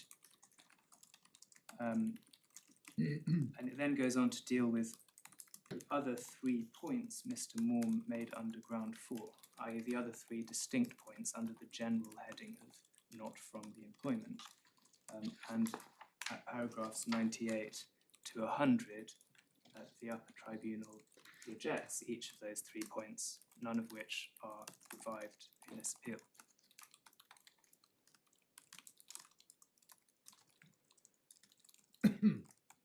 The only point I'm making is, why did the Upper Tribunal conclude that the FTT had erred in law in its analysis of the from employment question? Well, answer, essentially because it thought that the FTT had misunderstood Tilly and Wales.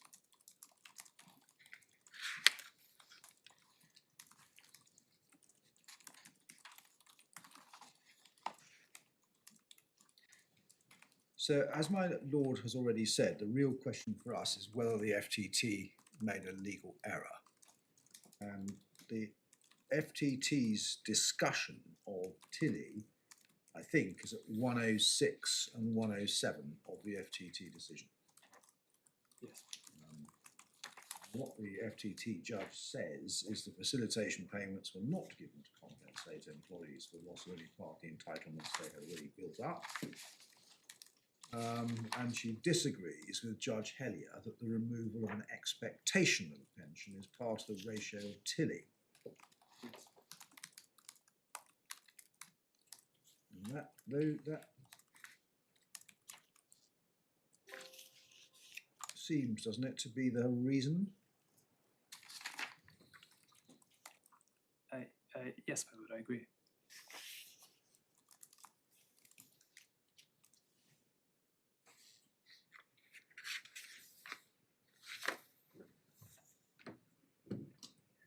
The FTT judge didn't think she was bound by Tilly and Wales to hold that this payment was not from the employment. Well, she was bound by Tilly for whatever it decided. The question is, what did it decide? Oh yes, but it didn't, yes. Yeah, she said it didn't decide what I'm being asked to decide.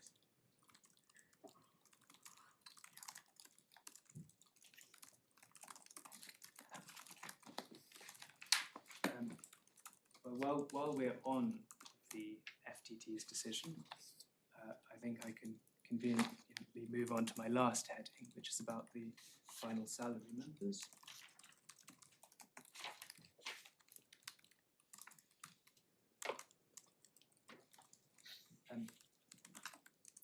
And as the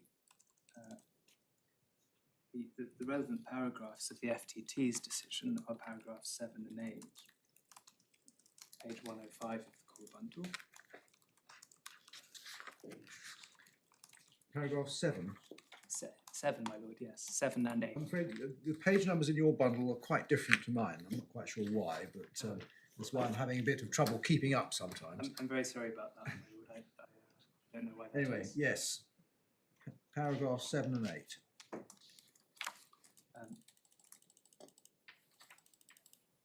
Under the heading, the final salary scheme, Yes. the FTT says, at the same time as changing the retirement balance scheme, E.ON also changed its traditional final salary scheme and paid facilitation payments to members of that scheme. However, the changes made to the final salary scheme were not identical to those made to the retirement balance scheme. For example, a cap was placed on future pensionable earnings, but no similar restriction applied to members of the retirement balance scheme. HMRC nevertheless agreed to repay the tax and NICs on facilitation payments paid to members of the final salary scheme if E.ON succeeded in its appeal in relation to Mr. Brotherhood. So pausing there, that is the sense in which this is a test case. It's not a test case by virtue of any element of tribunal procedure. There's only one appeal, and that's the appeal about payment made to Mr. Brotherhood. But HMRC have agreed, if E.ON wins this appeal, it'll repay the tax paid in respect of everyone else, even if they were in a different category. I understand, but does the agreement work the other way, that if E.ON lose the appeal, they won't seek to challenge the deduction of tax from the other final salary scheme payments? It's a mutual agreement, is it? This appeal will decide the fate of members of the final salary scheme. I think the agreement has, the appeals as they've been developed have exposed possible differences between the position of retirement balance members of the defined benefit scheme and final salary members of the retirement balance scheme. And so in order to answer your lordship's question, we would need to go back through the correspondence. Certainly the predicate upon which the appeals were originally brought was that there was no difference between RB and FS members, and so the agreement would go both ways. So, I mean, if you win the appeal, I understand HMRC are going to apply the same treatment to the final salary scheme. If, on the other hand, you lose the appeal, what you are saying, I think it's your position that it would be open to E.ON, subject to whatever time limits there may be, to challenge an assessment on to take a test case from the final salary scheme members and challenge the assessment. Subject to whatever we've agreed with the revenue, the arguments that Milan and Friend advances in support of his submission that you can basically treat the reduction in employer contributions and the employee response to the reduction in employee contributions as being the same thing for the purposes of assessing what the facilitation payment is the from. point I'm driving at is that if the fate of this appeal does not necessarily determine the fate of the final salary scheme members, then the less we say about the final salary scheme, the better. Well, my lord, in my respectful submission, that wouldn't be right. And the reason I say that is because the position in relation to all defined benefit members, be they final salary scheme members or defined, or retirement balance members was negotiated at the same time in parallel, and it's our case that you can't ignore in assessing what the facilitation payment was from the statutory question, the position of the final salary members. And we say that's one of the ways in which the first tier went wrong, and there's some support in the Upper Tribunal's decision for that submission that we advanced below and we advance here. So strictly speaking, if it's open to me, if your lordships, your ladyship decide that Malone and Friends appeal succeeds, and there's nothing procedural or in the terms of the agreement with the revenue stopping me, my client, from appealing in relation to the final salary members, then depending, of course, upon what the court decides, we may well want to do that. Yes. But nevertheless, the answer to your lordship's question is no, because the Still say it's position of relevant. final It's salary relevant to members, the- we say, is yeah. very, very relevant to the correct factual analysis of the question, what is a facilitation payment from? And that's why we say the errors that the FTT made. Yes.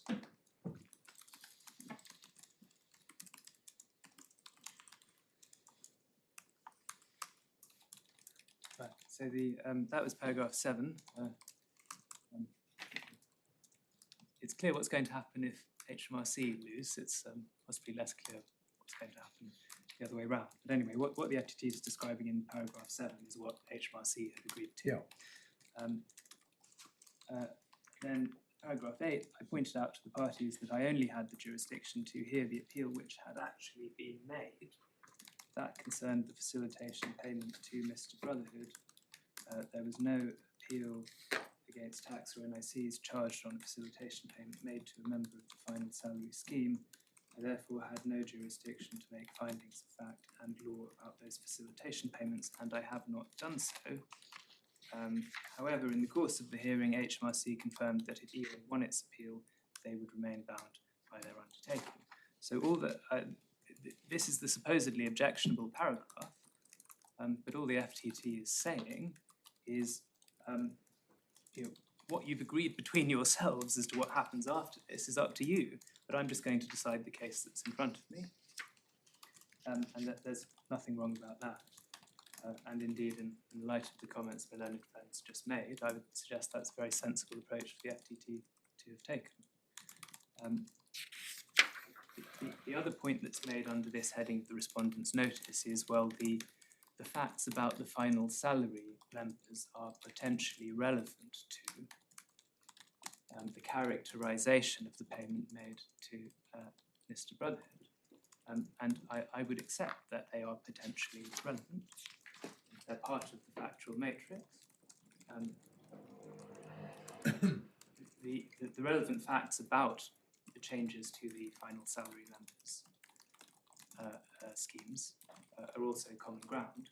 So the only question is, in what way do those facts make a difference to the analysis of the payment made to Mr. Brotherhood? And my submission is simply that they don't make a difference.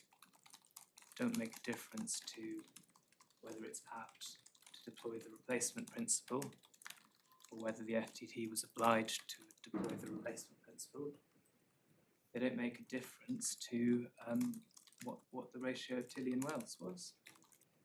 And finally, if it is said that there's some important difference between the retirement balance on one hand and final salary on the other, then one has to remember that of the 2,000 or so employees who received these payments, about half were in each camp.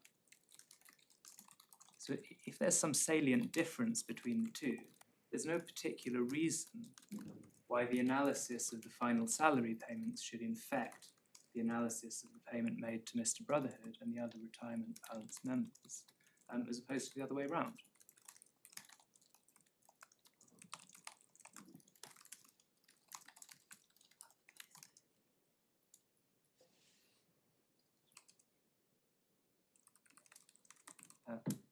Unless I can be of any further assistance.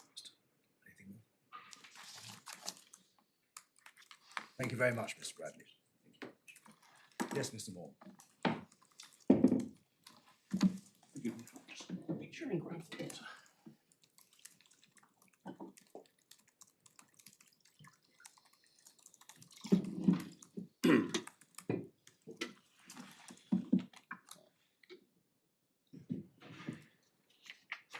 I'm entirely in the court's hands.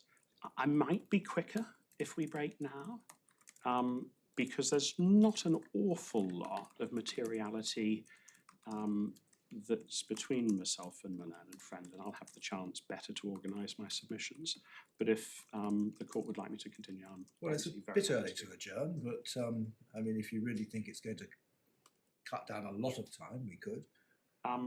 If it's only going to shave 5-10 minutes off your submissions, it's hardly worth it. With that steer. So, if I can just give you the headlines, as it were, of where I'm going. My lord, you put to my learned friend the perspective of a layperson, or at least a layperson to tax, and standing back, what you put to him was that all roads ought to lead to Rome. Tilly and Wales should give you the same answer as the replacement principle, should give you the same answer as the statutory from question, and that's our position as well. And indeed, I don't think my learned friend would dissent from that proposition as well.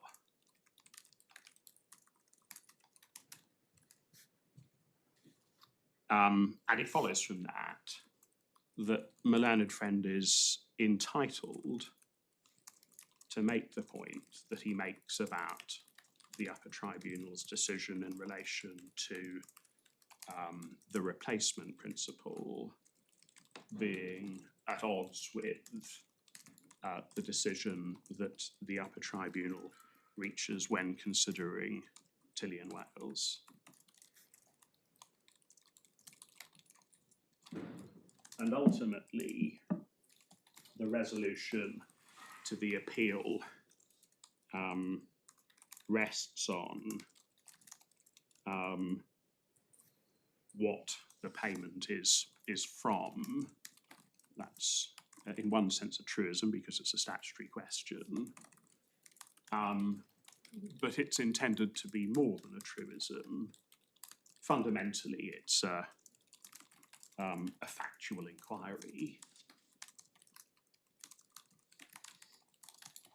And you heard my learned friend say that the facts are not disputed, and indeed they're not.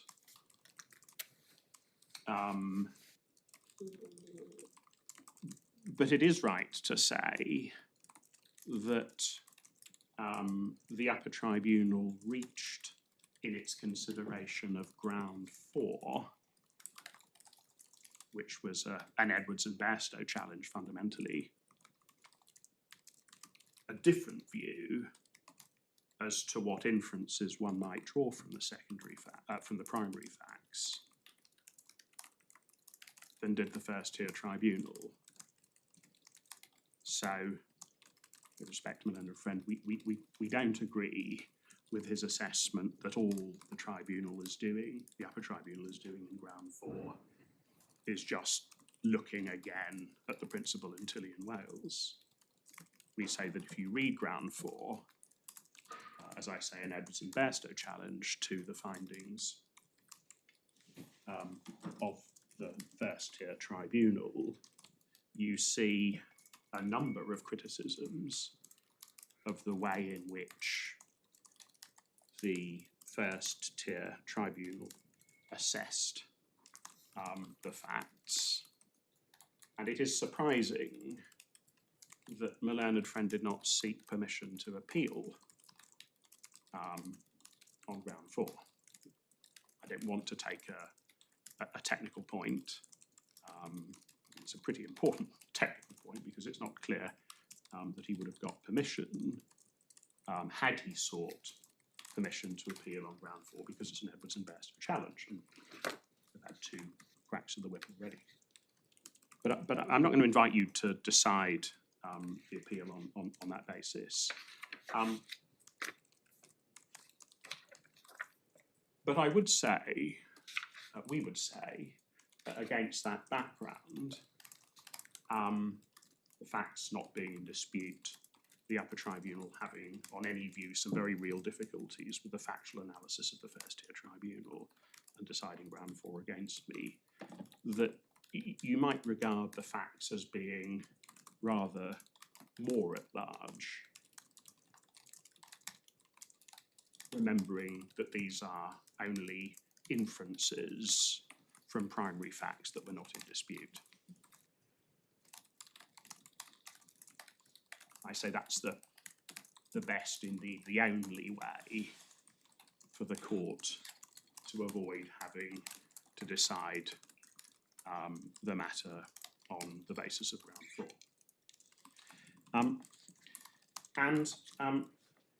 Maybe I can begin by just taking you to those facts.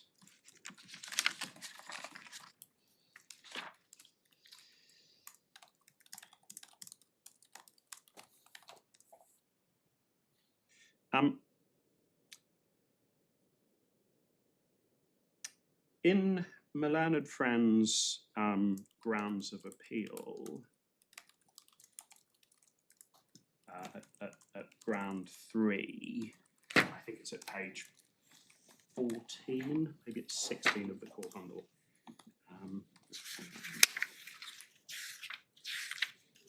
Yeah, it's at 14.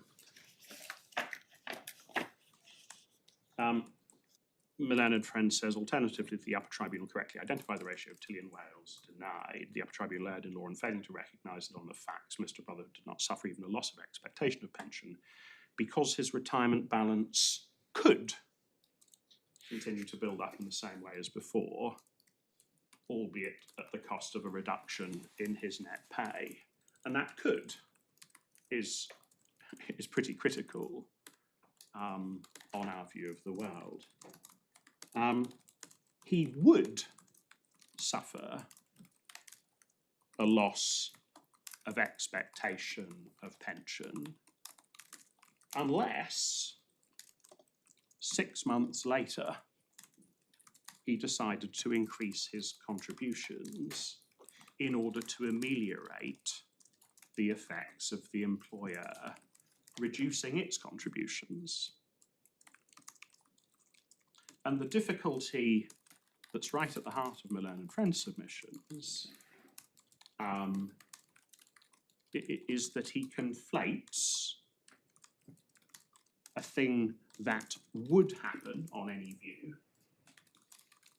the employer reducing its contributions or its actuarially anticipated contributions to the defined benefit scheme, and a thing that may or may not happen 6 months later. Some employees we know increased their contributions and some didn't increase their contributions. You can't conflate, we say, the two. Can I just add? Just before you move on, does it matter, and do we know, whether the default position for someone like Mr. Brotherhood was he would remain on the 40% level and his contributions would automatically increase, or whether the default position was that he had to do something positive to increase his contributions? And does it make any difference to the analysis? It doesn't make any difference because 6 months later, so we know that the scheme was agreed,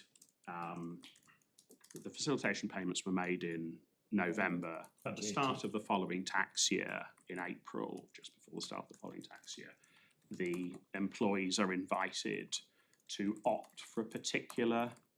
Do they have to defined- opt? They opt each year, do they? They opt each year, that's right. Thank you. And if they were prepared, as Mr. Brotherhood was, to increase the contributions they made in order to ameliorate the effects of the employer reducing its contributions, then their pension benefits would be almost as good. But the payment can't be for something that may or may not have happened 6 months later. What we do know is that on any view of the world, the employer was reducing its actuarially anticipated contributions to the scheme or schemes. And we also know that retirement balance members could opt to partially ameliorate those effects, but that final salary members could not opt to ameliorate those effects. You said, is there anything in your stressing the word partially there? Do we need to understand that? Yes, and I was just about to come on to that.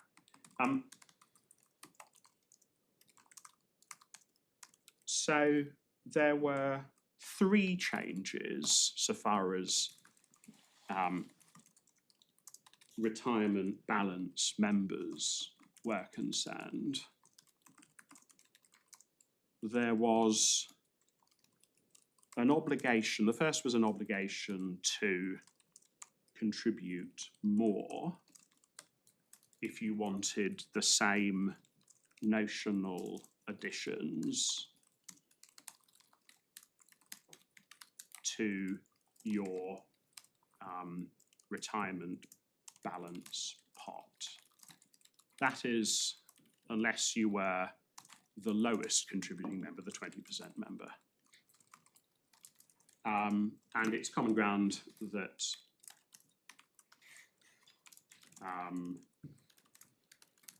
consent was sought and obtained by the employer for that change.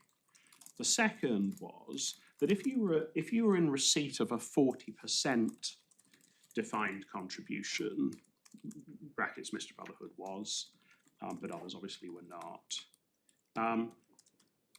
you could opt to pay more. So you could go all the way up to 100%. You could receive 100% of your salary as a notional contribution to your retirement balance pot. If you opted to do so, and you would have to pay more, obviously, to exercise that option, but it was something you could do. And that option was of value to members of the retirement balance part of the defined benefit scheme, and that option was taken away from them and was lost. So that's why I say partially ameliorate. Okay. There was a third element as well, which was there was a change in the measure of inflation used to uprate. They weren't asked to consent to that. They weren't asked to consent to it. Common ground that they didn't need to be asked to consent to it.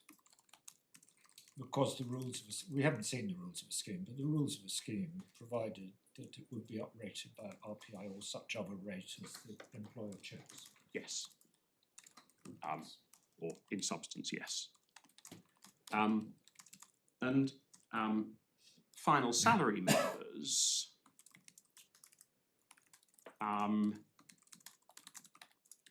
had their pay, the increase in their pensionable pay for the purposes of calculating their final, their pension on retirement capped.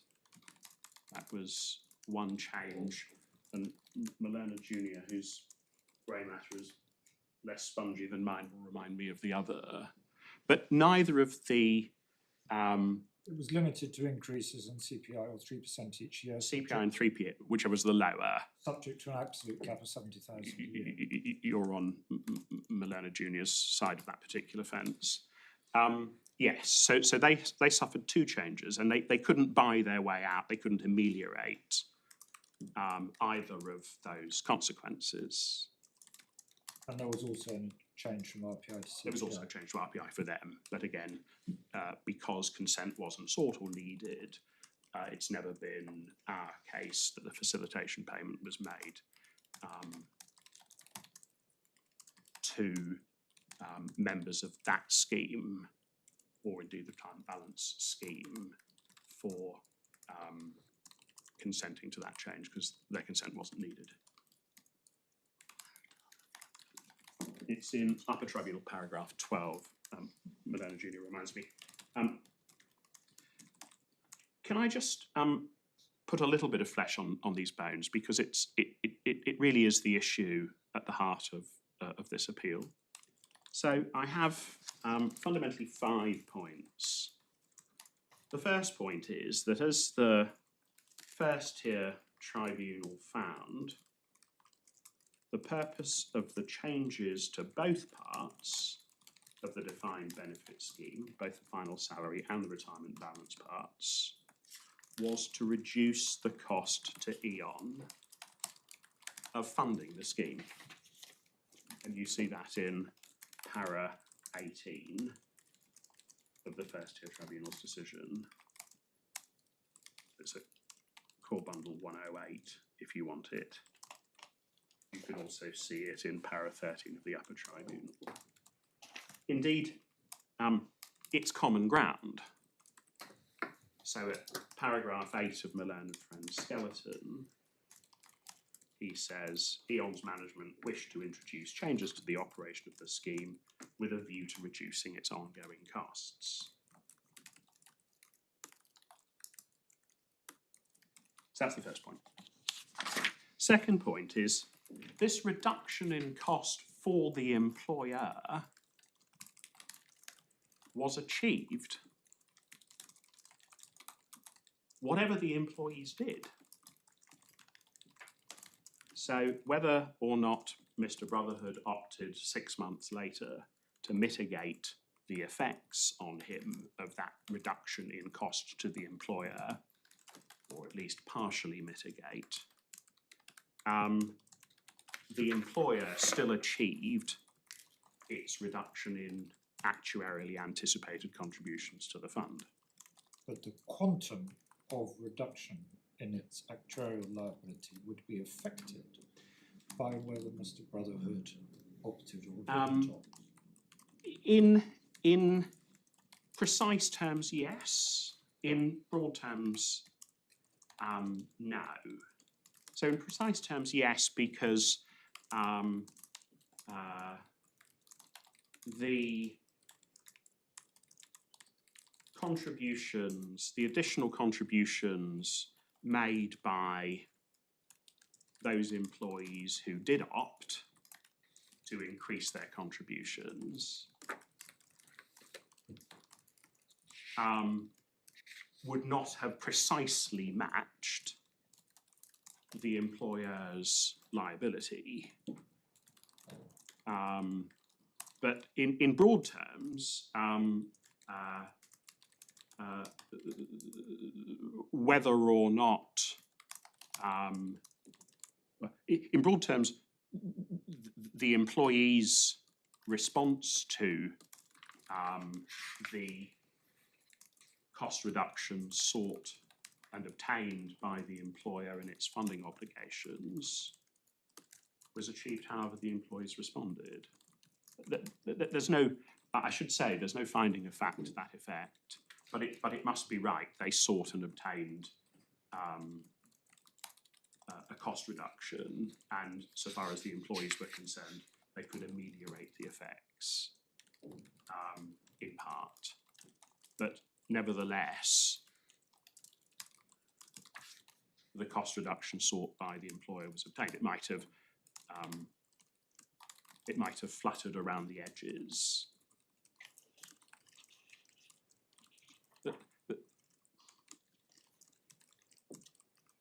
I don't think I can take the point further than that, my lord.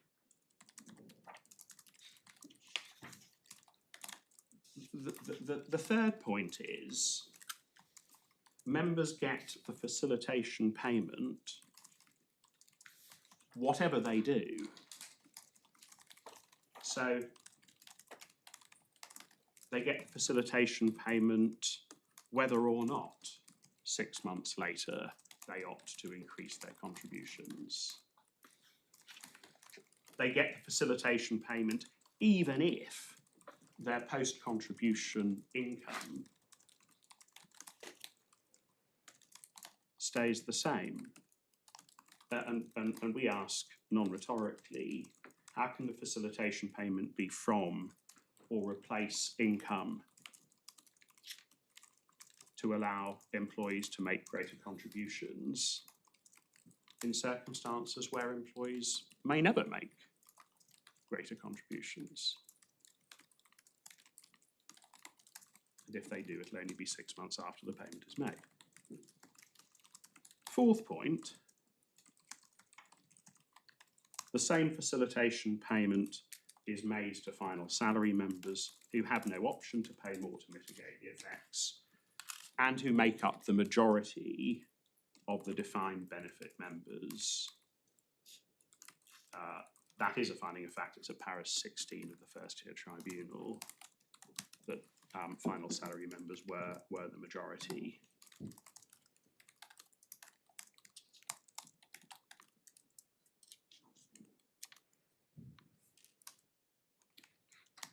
Fifth point, and a point put to me a few minutes ago by Lady Justice Falk, even if 6 months later Mr. Brotherhood pays more, he can't mitigate all of the effects because he still loses the option. Again, something that the FTT ignored, that the Upper Tribunal concluded was relevant. Why do you say the FTT ignored? I mean, the FTT found as finding of fact that there was the option, but it was lost, and only a small number, I think 7% of people took it up. So why do you say the FTT ignored it?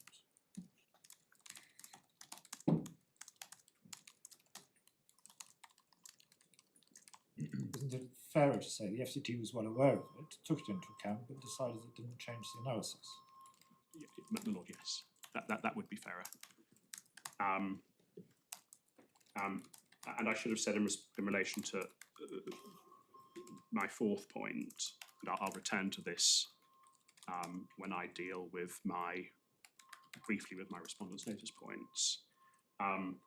The FTT certainly did ignore the fact that the same facilitation payment was made to final salary members who had no option to pay more to mitigate the effects, and the Upper Tribunal did take that fact into account.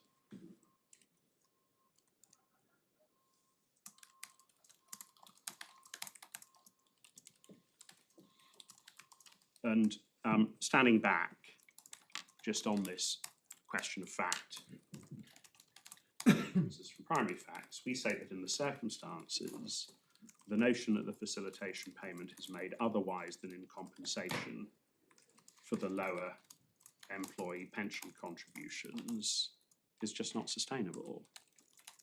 It bears no relationship to the facts that were undisputed.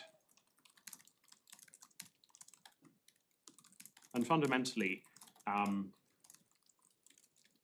that was our from challenge. So the learned friend very gently and properly, as is his wont, criticised the structure of my submissions in the First-Tier Tribunal, and the Upper Tribunal accepted that criticism. Our submissions were, firstly, you need to look at how you should decide the case. You have binding authority, Mayors and Hockey. We say that the replacement principle is part of the ratio of Mayors and Hockey. You have binding authority in Tilly and Wales. So those are the approaches that you must take to the from question.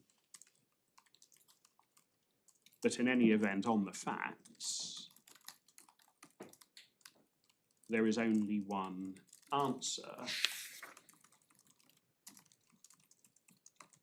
to the question, what is the facilitation payment from? What does it replace?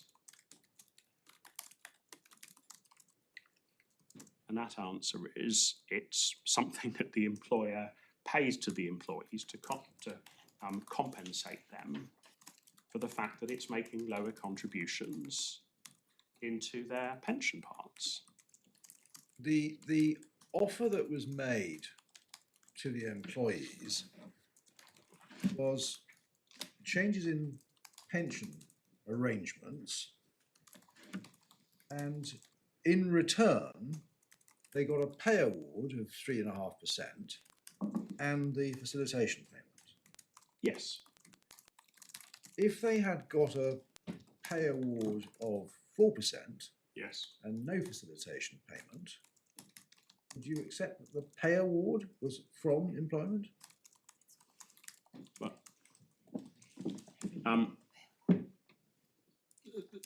those obviously aren't our facts. No. Um, I'm just trying to see where the argument goes. And we have accepted that the increase in salary that was agreed as part of the overall package was from employment. It'd be quite difficult to deny that, wouldn't it? If as a matter of presentation, instead of earning 50,000 a year, you're earning 54,500 the next year, it's very difficult to deny that that's what you're being paid for your services qua employee, even if the justification or the motivation for putting it in place in advance is because you want the employees to give up their pension rights. Well, the difficulty that I have with the submission that your lordships are putting to me is that receipt of that payment is a function of whether or not you continue to work for the employer, whereas the facilitation payment is not a function. I find it very, very difficult to contemplate the point of principle, very fine point of principle that my lords are putting to me, because you only get that payment if two things happen. One, you consent to a change in your pension, and two, you continue working for the employer. But ignoring that difficulty, I accept that the form in which the payment is received can't affect its quality. If properly analysed, it's a periodic payment, which has nothing to do with your future service and is solely attributable to the reduction in your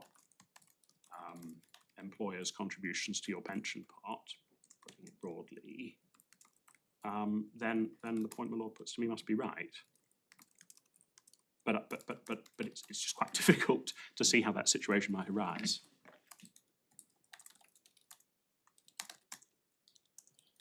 So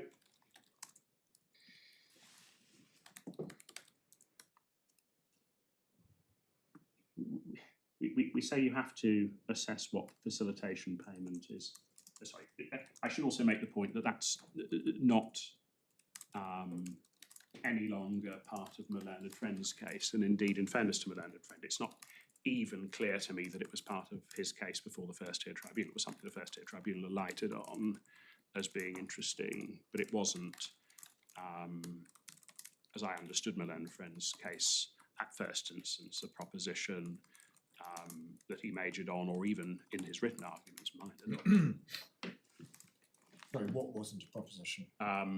that the point that has been described in the First-Tier Tribunal, the Upper Tribunal decision, as the integrated package point, the fact that a whole bunch of things were given by the employer in consequence of the negotiations as between trade unions and employer, following the employer telling the trade unions that it needed to reduce its contributions to the retirement balance and final salary strands of the defined benefit pension scheme.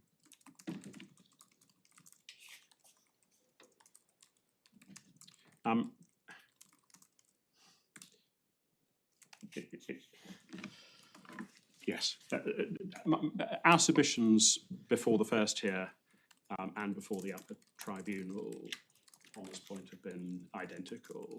We just say that you can't conflate what the payment was from with how the employees responded to the changes to their pension scheme, and that's fundamentally the error that the First-Tier made.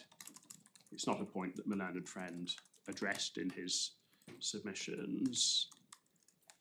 It's a point in respect of which the Upper Tribunal has considerable sympathy, putting it its mildest, if you look at its reasoning under ground 4.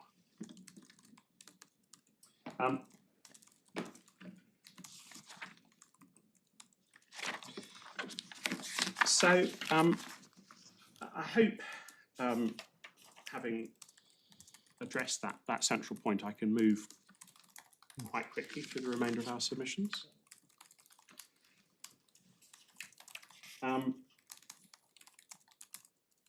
So I'm dealing now with my learned friend's grounds of appeal.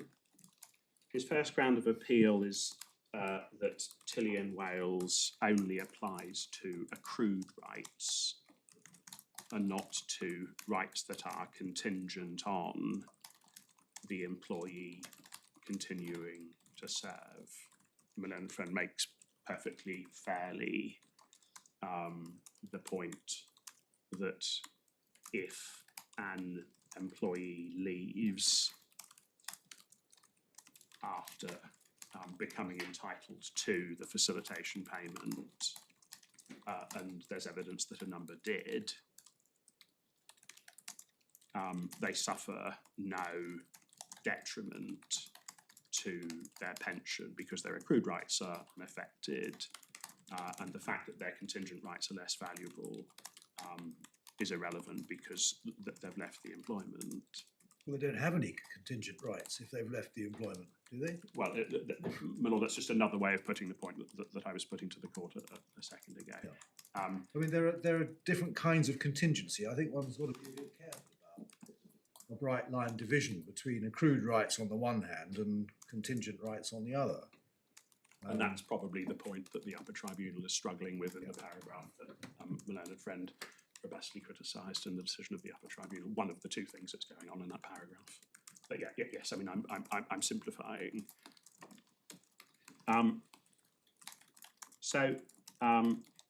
Tilly and Wales, my learned friend's taken you to the speech of Viscount Simmond at page 392, with whom Lords Atkin and Russell agree.